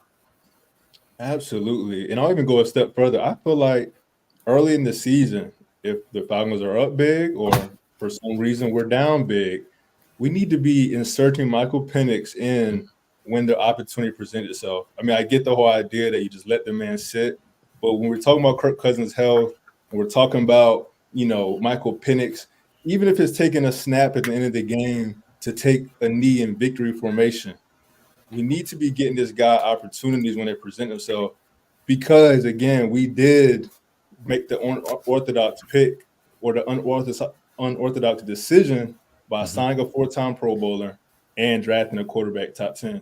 So, I mean, again, I'm thinking ahead. Penix should be getting in when the opportunity presents itself.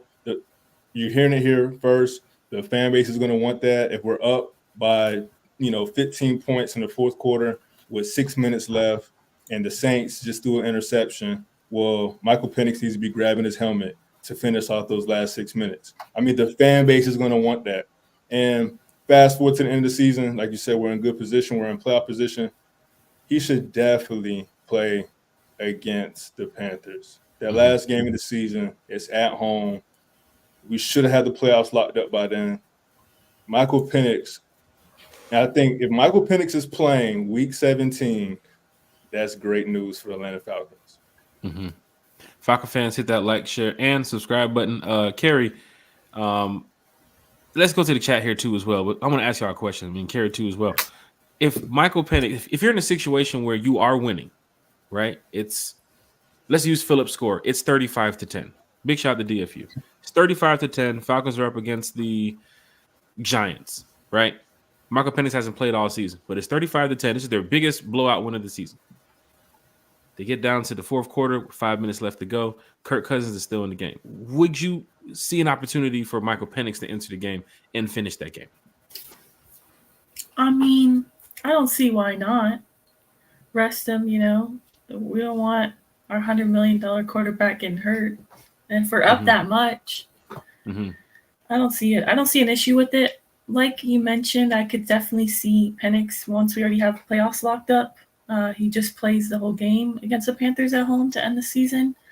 I don't know. I'm really curious to know, what Raheem wants to do as far as that. Like, is he going to give us little appearances of Michael Penix besides preseason and, maybe to the end of the season once we have playoffs locked up? I definitely for sure see those, but I'm honestly kind of unsure if they're going to do that, at the end of games. Give us little previews like that. I'm not sure. Terry? What do you think? Your thoughts on that? I mean, I'm all for it. I want to see Michael Penix play in those situations. And, of course, it don't have to be 35-10. It could be when, like Mark has said, it could be an interception, turnover on downs where a team thinks that they're going to get the win. And then, of course, that difference of, what happens with the play happens where Michael Penix gets a chance to come into the game and he takes a couple of knees for the team, or he gets a chance to hand the ball off to Tyler Algier or Bijan Robinson. Just give the kid a couple snaps. Right, I'm all for that. Not saying he has to come in, third quarter for 2 or 3 series and nothing's wrong with Kirk. That's not what I'm talking about. I'm looking at a situation where you're winning the game, you're going to win, and there's no reason for Kirk to even be out there. it's cool. Some Falcon fans here in the chat. What do you guys think about that? Josh Gillum said 2 quarterbacks is worse than having 1. No, it's not.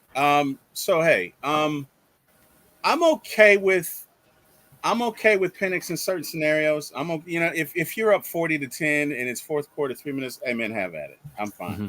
If you're down by a lot and you have no chance to win, okay. The last game, though, I'd rather, if you're going to play him, and let's say we've got it 1 and it's wrapped up, let's play him the first half. But you don't want him to get hurt, because what if Kirk gets hurt in the playoffs? So in that scenario, I would play him for the first half. The second half, I'd play our third string. Now, if we're playing the Saints, I don't give a damn if it's 63. If you put Michael Penix in there, you better run a 9 to Drake and throw it, because I will never forget. I'm all about the petty. Sheesh. I will never forget that BS they did on the last game we played them. And Saints fans, if you're out there, whatever, that's not right. So, yeah, if you get a chance to put Penix in against the Saints, even if we're beating them 70-0, I'm throwing long balls. Okay? Going deep. That's it. Probably not, because we don't want Penix to get hurt. But I'm just saying, the guy's got quite an arm. Let's air it out a little bit, because they deserve it. So yeah, but no, I'm okay with playing Penix. He does need exposure. He is the future, so I don't think there's anything wrong in putting him in scenarios such as the ones described. I'm fine with it. I just think if it's the last game, let's keep in mind that you probably are going to need what if something happens to Kirk in the playoffs? You want Penix in there as opposed to our third string. So keep that in mind. But that's it. Falcon fans, hit that like, hit that share, hit that subscribe button. Once again, Amazon Podcast, Apple Podcast, Spotify Podcast. Shout out to Tito's, man. I don't know. How did they make this shit so good? But big shout out to them. Mark from the Bleach Report is here talking Falcons football with us. Mark, tell us about your channel just for a minute here, where we can find you on social media. We do want to get to some Rise Up Tour fan club information, because I know some fans want to travel on the road. And Mark, I got some breaking news for you after you mention your social media. I'm going to do some breaking news tonight here on One Time for the Fans. I hope fans are listening, because we're going to talk about Vegas in just a second. But Mark, tell us about your social media. Tell us about where can we find you, your Bleach Report, your YouTube content. Floor is yours, sir. Yeah, appreciate it. Y'all can all find me right here at Mark Chaney. To pretty much, take you to all my socials: Instagram, YouTube channel, Twitter. I'm trying to come back out, man. I've been doing Bleach Report since the start of last season, man, and I've kind of been ignito a little bit. So, with the Hawks winning the #1 pick, I was inspired to start my YouTube channel, just because, man, there's going to be just so much exposure on Atlanta sports, and I just want to be a part of the community. So again, you can find me at Mark Chaney. Hopefully you could find me here again at One Time for the Fan. So again, if you're watching the replay, please subscribe. Please leave a comment, a like. It's free and it helps us all. And then as far as Bleach Report, man, I have a show next Wednesday.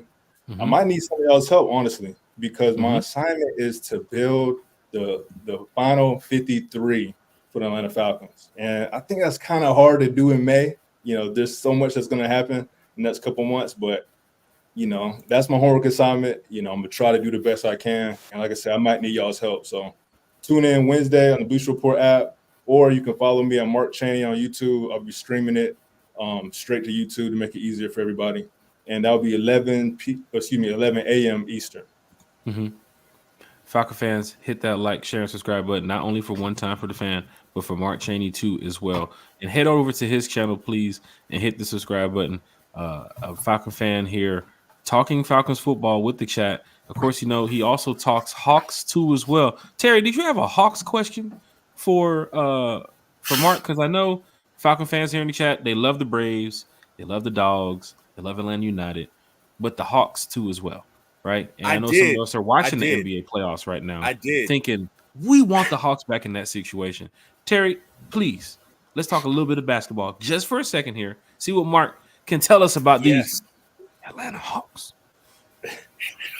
Mark, and you brought this up, Mark, so thank you for reminding me. I had to whisper to the Falcons fan because they're going to listen to it like, why are they talking basketball now? Well, go ahead. Exactly. But Mark, I bring it up because you brought it up, so I'm going to bring it up. Who do you think the Hawks should take with the #1 pick? Just your thoughts.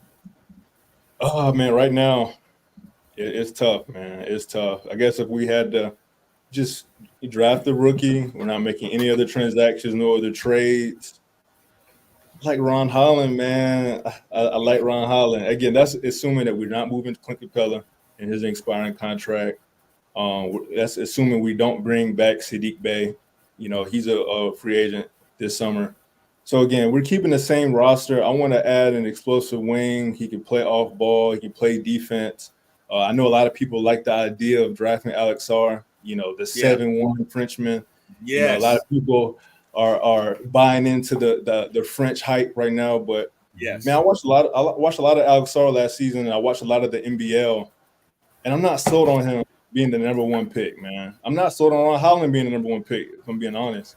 But I'm not quite sold on Alex Sarr, man. I get the hype and I get the excitement, but this is a guy that's still extremely raw, and I don't think the Hawks are in a position to really continue to develop another young player. Terry? Well, you know, I'm gonna be honest with you. My knowledge of basketball is not astute enough to disagree with Mr. Mark Chaney. So in this case, hey man, what he says goes. I don't look. I like the Hawks, but I'm not an aficionado of all things basketball. So Terry, Jack, as a Hawks fan, they missed the opportunity in a lot of ways over the past couple of years. But with the number one pick now, they can get one of the, I think, future NBA gems here in the next couple of years. I've seen Alex Sarr's tape a little bit. If they want to go with the 7-footer, I'm all for it. Then they put somebody besides Trey, man. Like I know Murray's doing a great job too as well. Fans have been talking about, do they mix well? Do they work well together?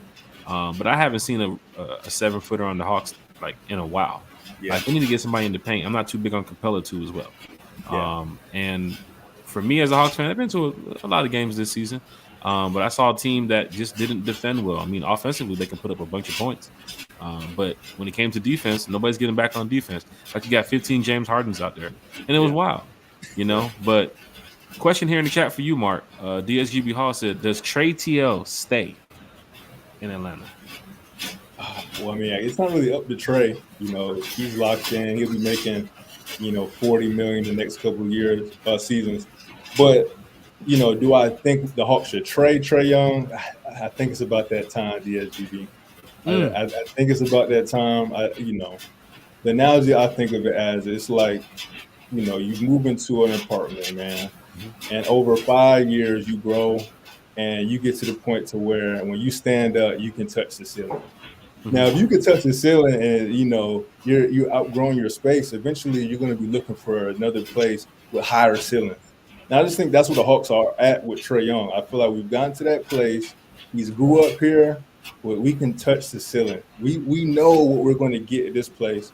It's time to go on and upgrade and at least try something new.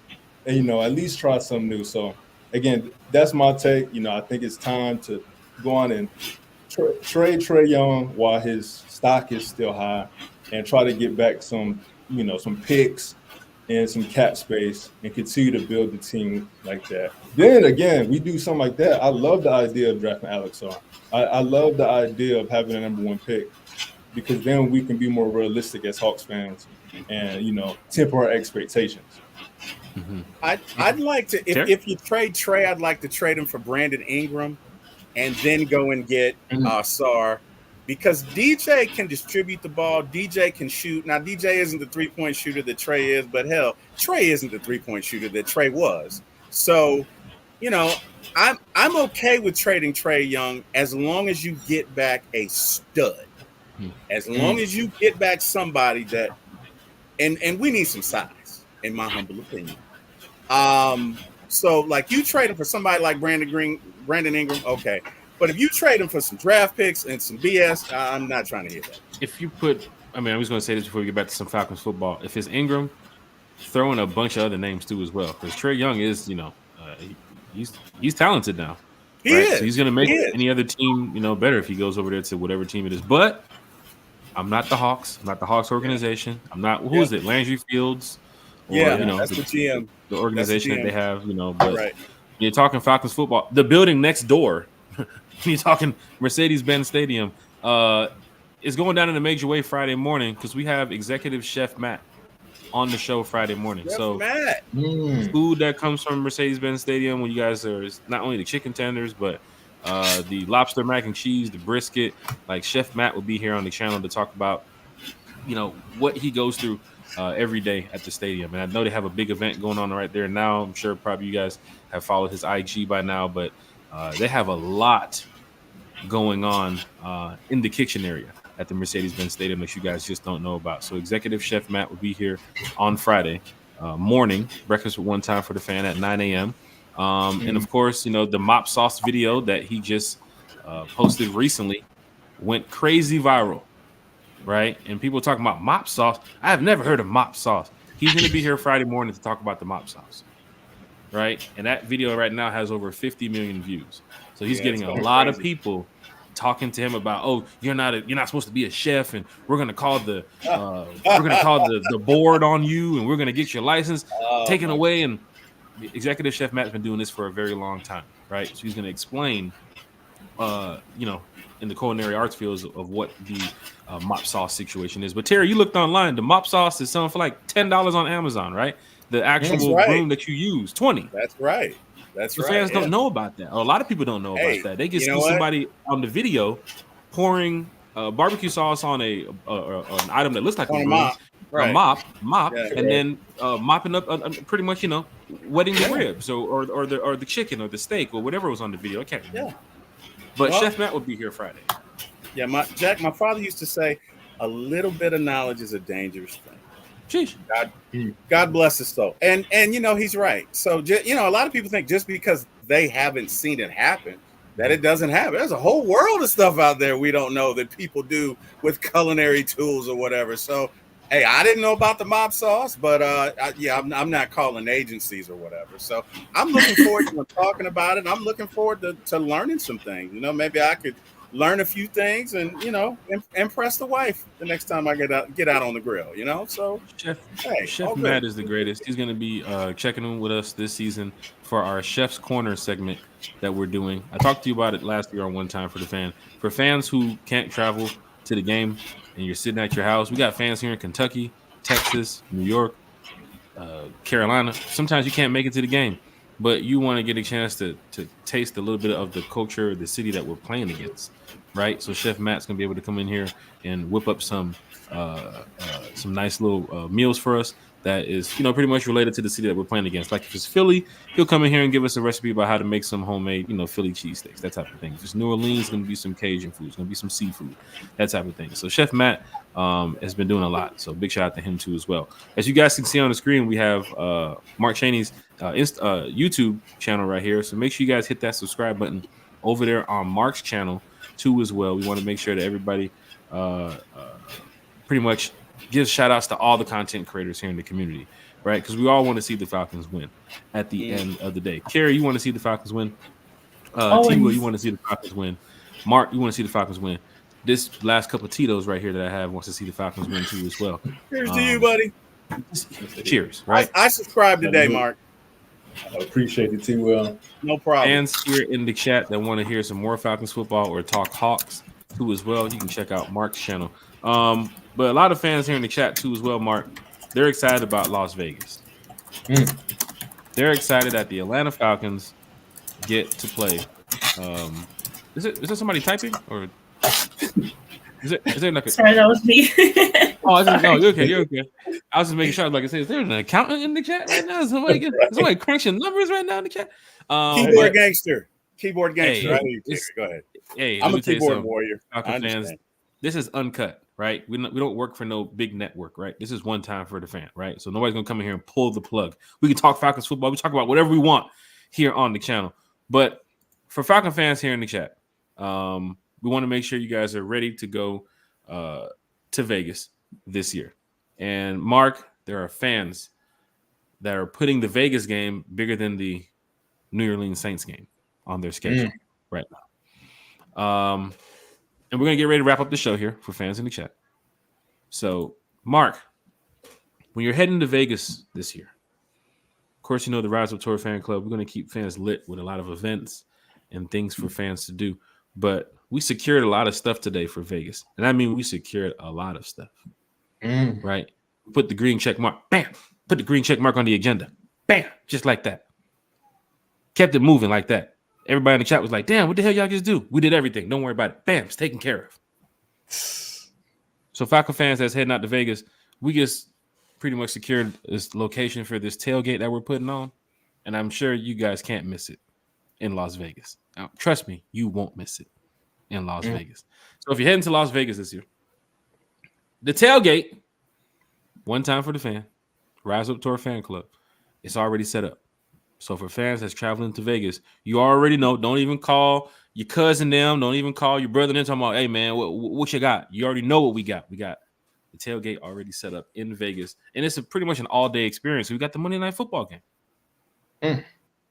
So fans get to show up there early in the morning, hang out, party, drink as much as you want, eat as much as you want, do whatever you have to do. And then you get a chance to go into, that Raider Stadium and rise up and represent with your Atlanta Falcons, man. That's what it's all about.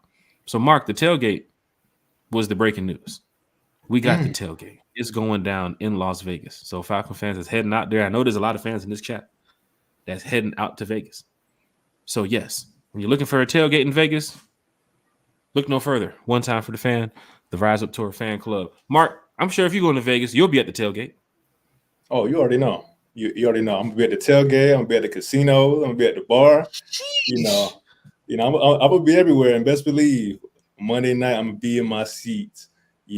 Screaming my heart out for these Falcons. So, yeah, best believe. Hey, I already know where to go. I already know where to go once I get to Vegas.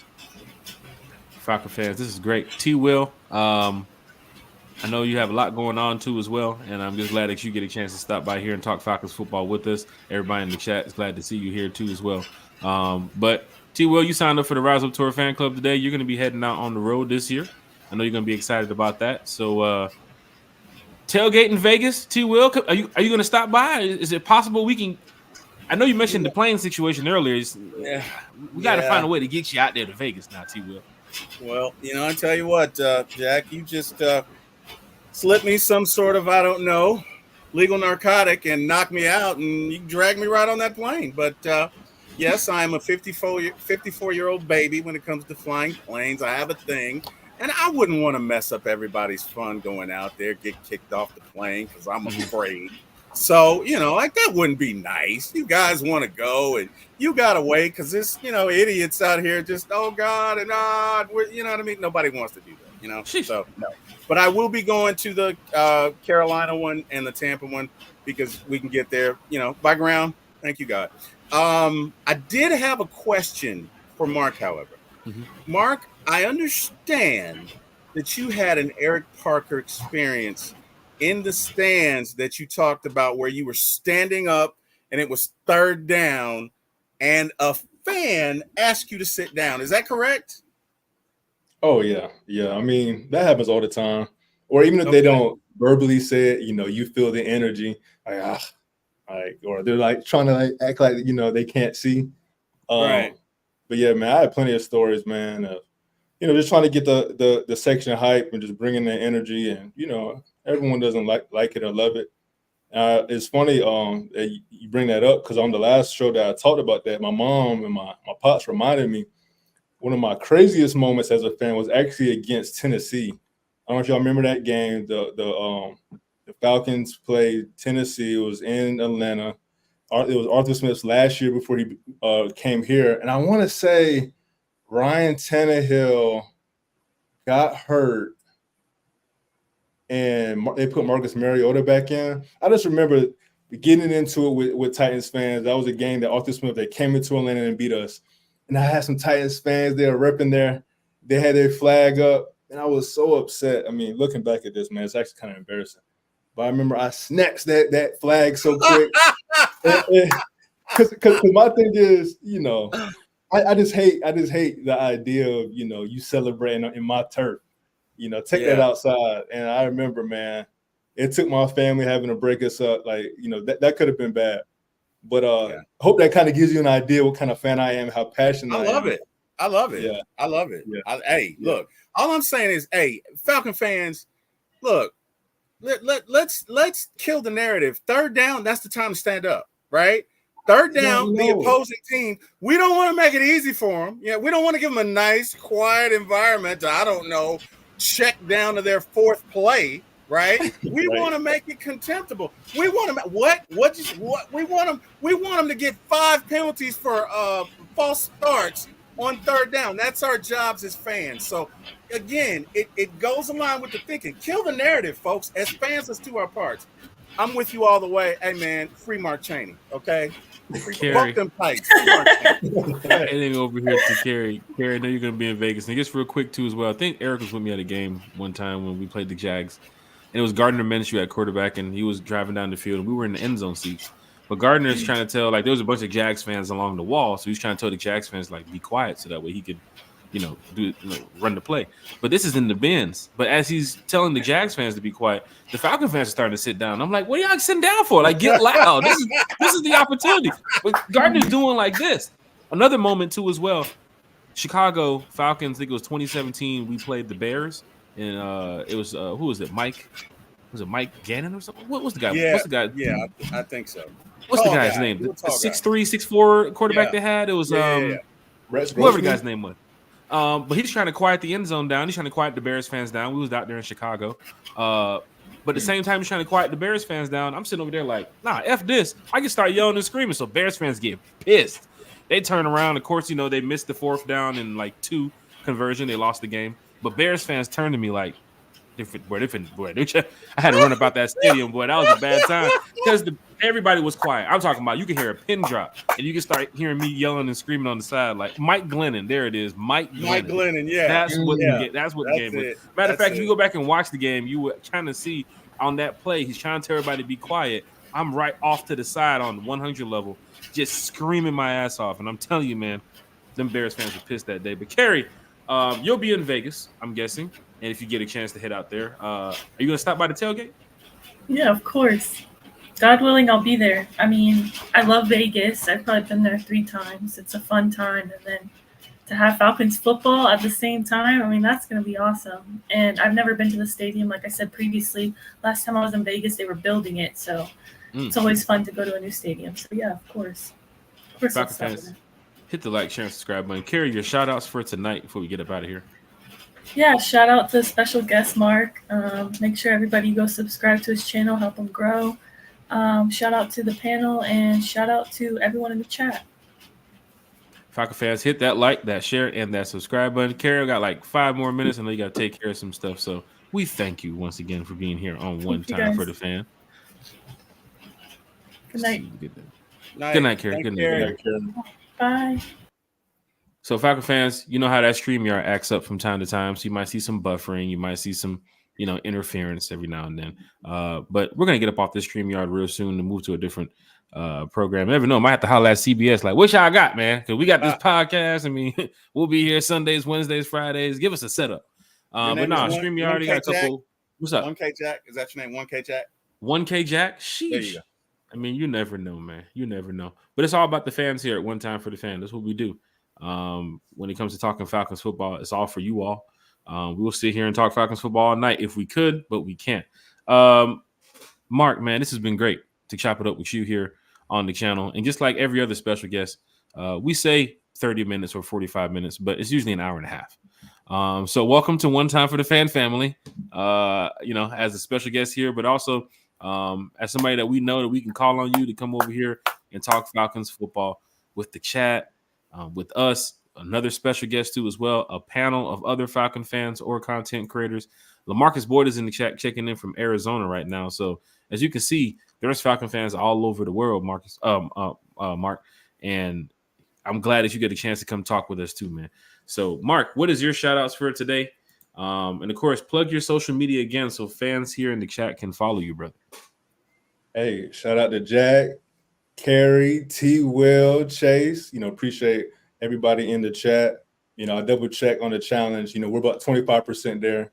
So shouts out to you all for, just being a part of this stream. And shout out to the Falcons, man. It's a beautiful thing that it brings us all together just to, pass time. And, man, especially this time of the year, I feel like the NFL offseason is one of the worst in sports. So shout out to the Falcons, man, for investing in this team, man, and giving us something to talk about and get us excited. So again, shout out to the city, man. Shout out to the city. Hey, peace up, A-Town down. Jonell Everett said, ready to come out the Flowery Branch to see the Jags. This guy, What? man, this guy. There's no joint practice this year. This I think guy. just We fans do it's play open them. to the public. We do play them the last preseason game in Atlanta. Yeah, it's just that he's trying to come out there. So Jarnell has been the fan that he shows up to Flowery Branch in his Jags jersey when the Jags do the joint practice with the Falcons. And for some random reason, he comes over there and he talks to me, right? And it's like, hey, Jack, who's that Jags fan over there with you? It's like, God damn it.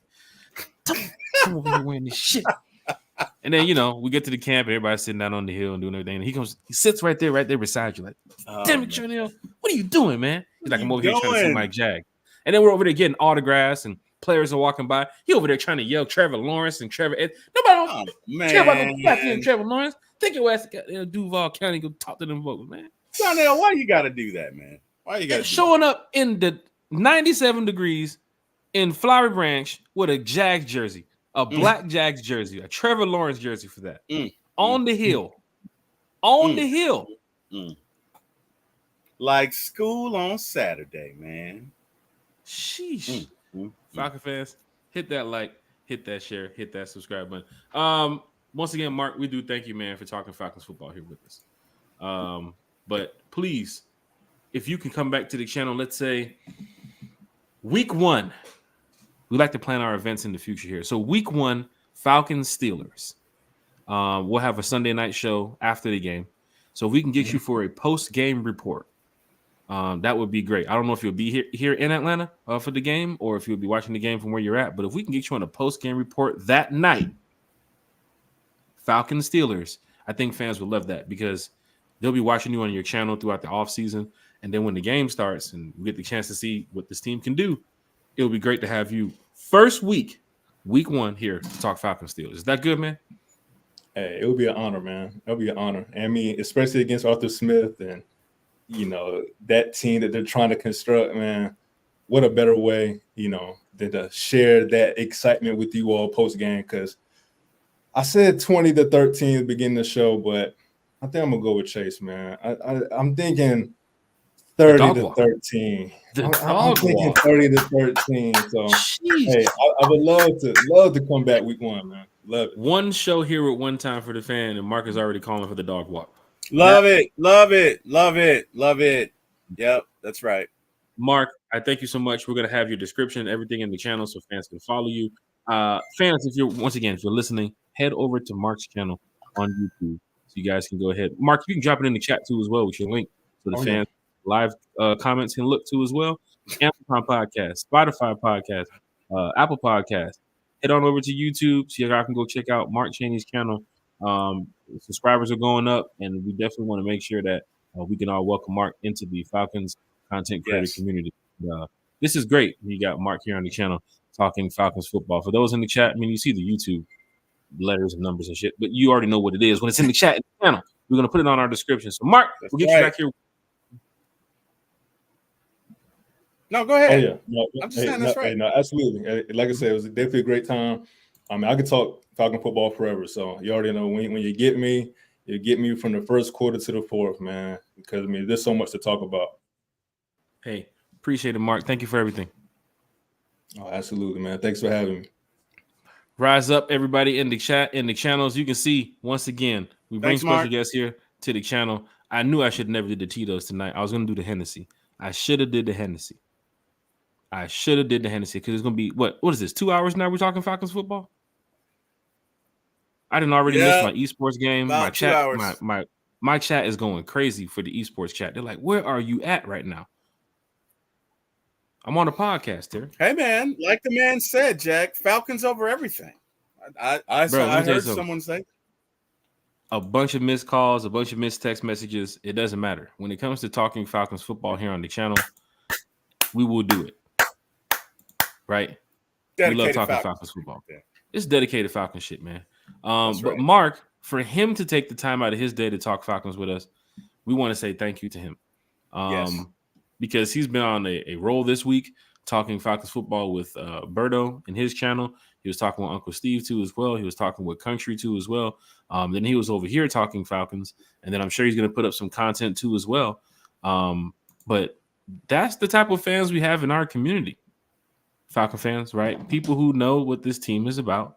And of course, if you want to hear more of Mark, it's right there in the channel. It's right there in the chat, right? So I appreciate everybody for showing up tonight here talking Falcons football. But yes, not only can you guys go follow Mark and his channel on YouTube, but for fans heading to Vegas, I repeat, for fans heading to Vegas, we got the tailgate. We got the tailgate. You're going to want to tailgate with us because we keep it real. And you know we keep it real.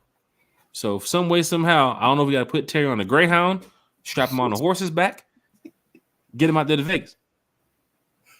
But LaMarcus Boyd, the same thing we did in AZ, LaMarcus, we're calling on the West Coast Falcon fans. We're calling all the West Coast Falcon fans, and I know y'all deep. We've seen y'all in Arizona. I saw y'all in LA. I saw y'all in Seattle. We're calling on all the West Coast Falcon fans. This is your time. We heading over there to y'all side. Marcus, bring them out. Bring them out. Marcus, this is your turn now. Just like you did in AZ, let's do the same thing for the Rise Up Tour fan club. Let's do the same thing for the Falcon fans that's heading to Vegas. Let's welcome them to the West Coast. But yeah, it's going down in a major way for fans that's traveling to Vegas. I have some more news for you all, but if you do want to sign up for the Rise Up Tour fan club, that information will be in the chat too as well. So look out for that. But thank you all for being here tonight on One Time for the Fan. Terry, your shout out, sir. Yes, sir. First off, shout out to all of the wonderful fans in this chat. Thank you for all of the support. Thank you for all of the expressions of love, condolences, just really lifting me up. I need it. I will continue to need it. My wife has told me that ever since my mom's passing, I've been batshit crazy, and I probably have, although she exaggerates a little bit, but whatever. But no, in all seriousness, guys, thank you. I cannot thank you enough. I appreciate it. I'm just taking it one day at a time. I'm going even harder. I love this chat. I love what we do. And, I want to say thank you. I want to say thank you to all of the fans, all of the Falcon fans, specifically all of the One Time, for the fans, because you guys are a special type, a special ilk, a special collection of people. You guys care. It's more than football. It's more than Falcons. And I just appreciate it. I really do. Secondly, Jack, I can't thank you enough, brother. You have been great through this process. You checked on me. You've called. We've talked. I appreciate it. I thank you. And I feel like I'm going to get through it. I may be a little scarred, but I'll be all right. Hey, next, Mom, miss you. And I know you're in a better place. And last but not least, guys, people are not forever. So, I can take solace in the fact that I did everything I could for my mom, but people are not forever, man. So, anybody that's in your life that you call family, friends, check on them. Don't hold grudges. Don't hold beefs. At the end of the day, it's just not worth it. And hey, man, let's live life to the fullest. This Falcons year, let's go out. Let's cheer. Let's live like it's our last day. Let's enjoy it. Let's try and contribute as fans to our Falcons winning a Super Bowl. But more importantly, hey, man, let's just change our mindset to every day. Let's get the most out of it, because you never know when your last one will be. And I'm not trying to be morbid. It's just at this point, I'm seeing life a little differently. Anyway, guys, kill the narrative. Let's go. Jack, thank you for having me. As long as you keep inviting me back, I will keep coming. This was a lot of fun. And I'm going to defer to you. Hey, it's going down in a major way. Thank you all for being here on the chat. You just ran in here and scared the shit out of me. My son just ran in here. My future football playing son just ran in here. Like a defensive end does, when he's trying to get to the That's what they do, man. I was getting ready to say, make the tackle for a second there. It's funny because I was just watching him in that mode, and I'm like, I could be seeing him in that same type of situation years from now on the field, right? Because the way he just ran in here was like, oh shit, go get the quarterback. You know what I'm saying? So it's like, tell him don't grab the hip though. Don't grab the hip. Oh man, but it's great, man. He'll definitely be at a couple more games with me this year too, as well, and he might be coming on the road too, as well. He wanted to go on a couple of road games last year, but we was like, nah, we ain't gonna do London. But he wanted to go to New Orleans. He keeps hearing about New Orleans. I'm like, 12-year-old New Orleans ain't really the best thing to do at this. Yeah, no, I agree. But yeah, Falcon fans, we want to say thank you all for being here on the channel, talking Falcons football with us. Friday morning breakfast with One Time for the Fan. We have Executive Chef Matt here on the channel from Mercedes-Benz Stadium. What more can I say? Bring your questions to the chat about the food, about any upcoming, projects that he might be working on for the stadium. I think last year the brisket nachos with the Mercedes-Benz type of bowl that they put it in. Fans were loving that too as well. Country, matter of fact, if Country has the opportunity, he might even stop by and ask Chef Matt about the lobster mac and cheese at the stadium. A lot of fans really love the lobster mac and cheese, right? So this is great when you got a chance to not only talk Falcons, but you can talk some food for a couple minutes, right? I mean, there's gonna be fans here in the chat tailgating this season, right? We want to help you all out. Big shout out to Tito's too as well. I was gonna do the Hennessy, but I chose the Tito's. Big shout out to them. And we wanted to give a big shout out once again to Bodie, to Chase, to Carrie, and of course you too, T. Will. Thank you so much for being here with One Time for the Fan. And of course, we'll see you back Friday morning. But we're gonna find a way to get you to Vegas. Matter of fact, I just thought of an idea. We're gonna find a way to get you to Vegas. You might have to walk a little bit, but we're gonna get you to Vegas.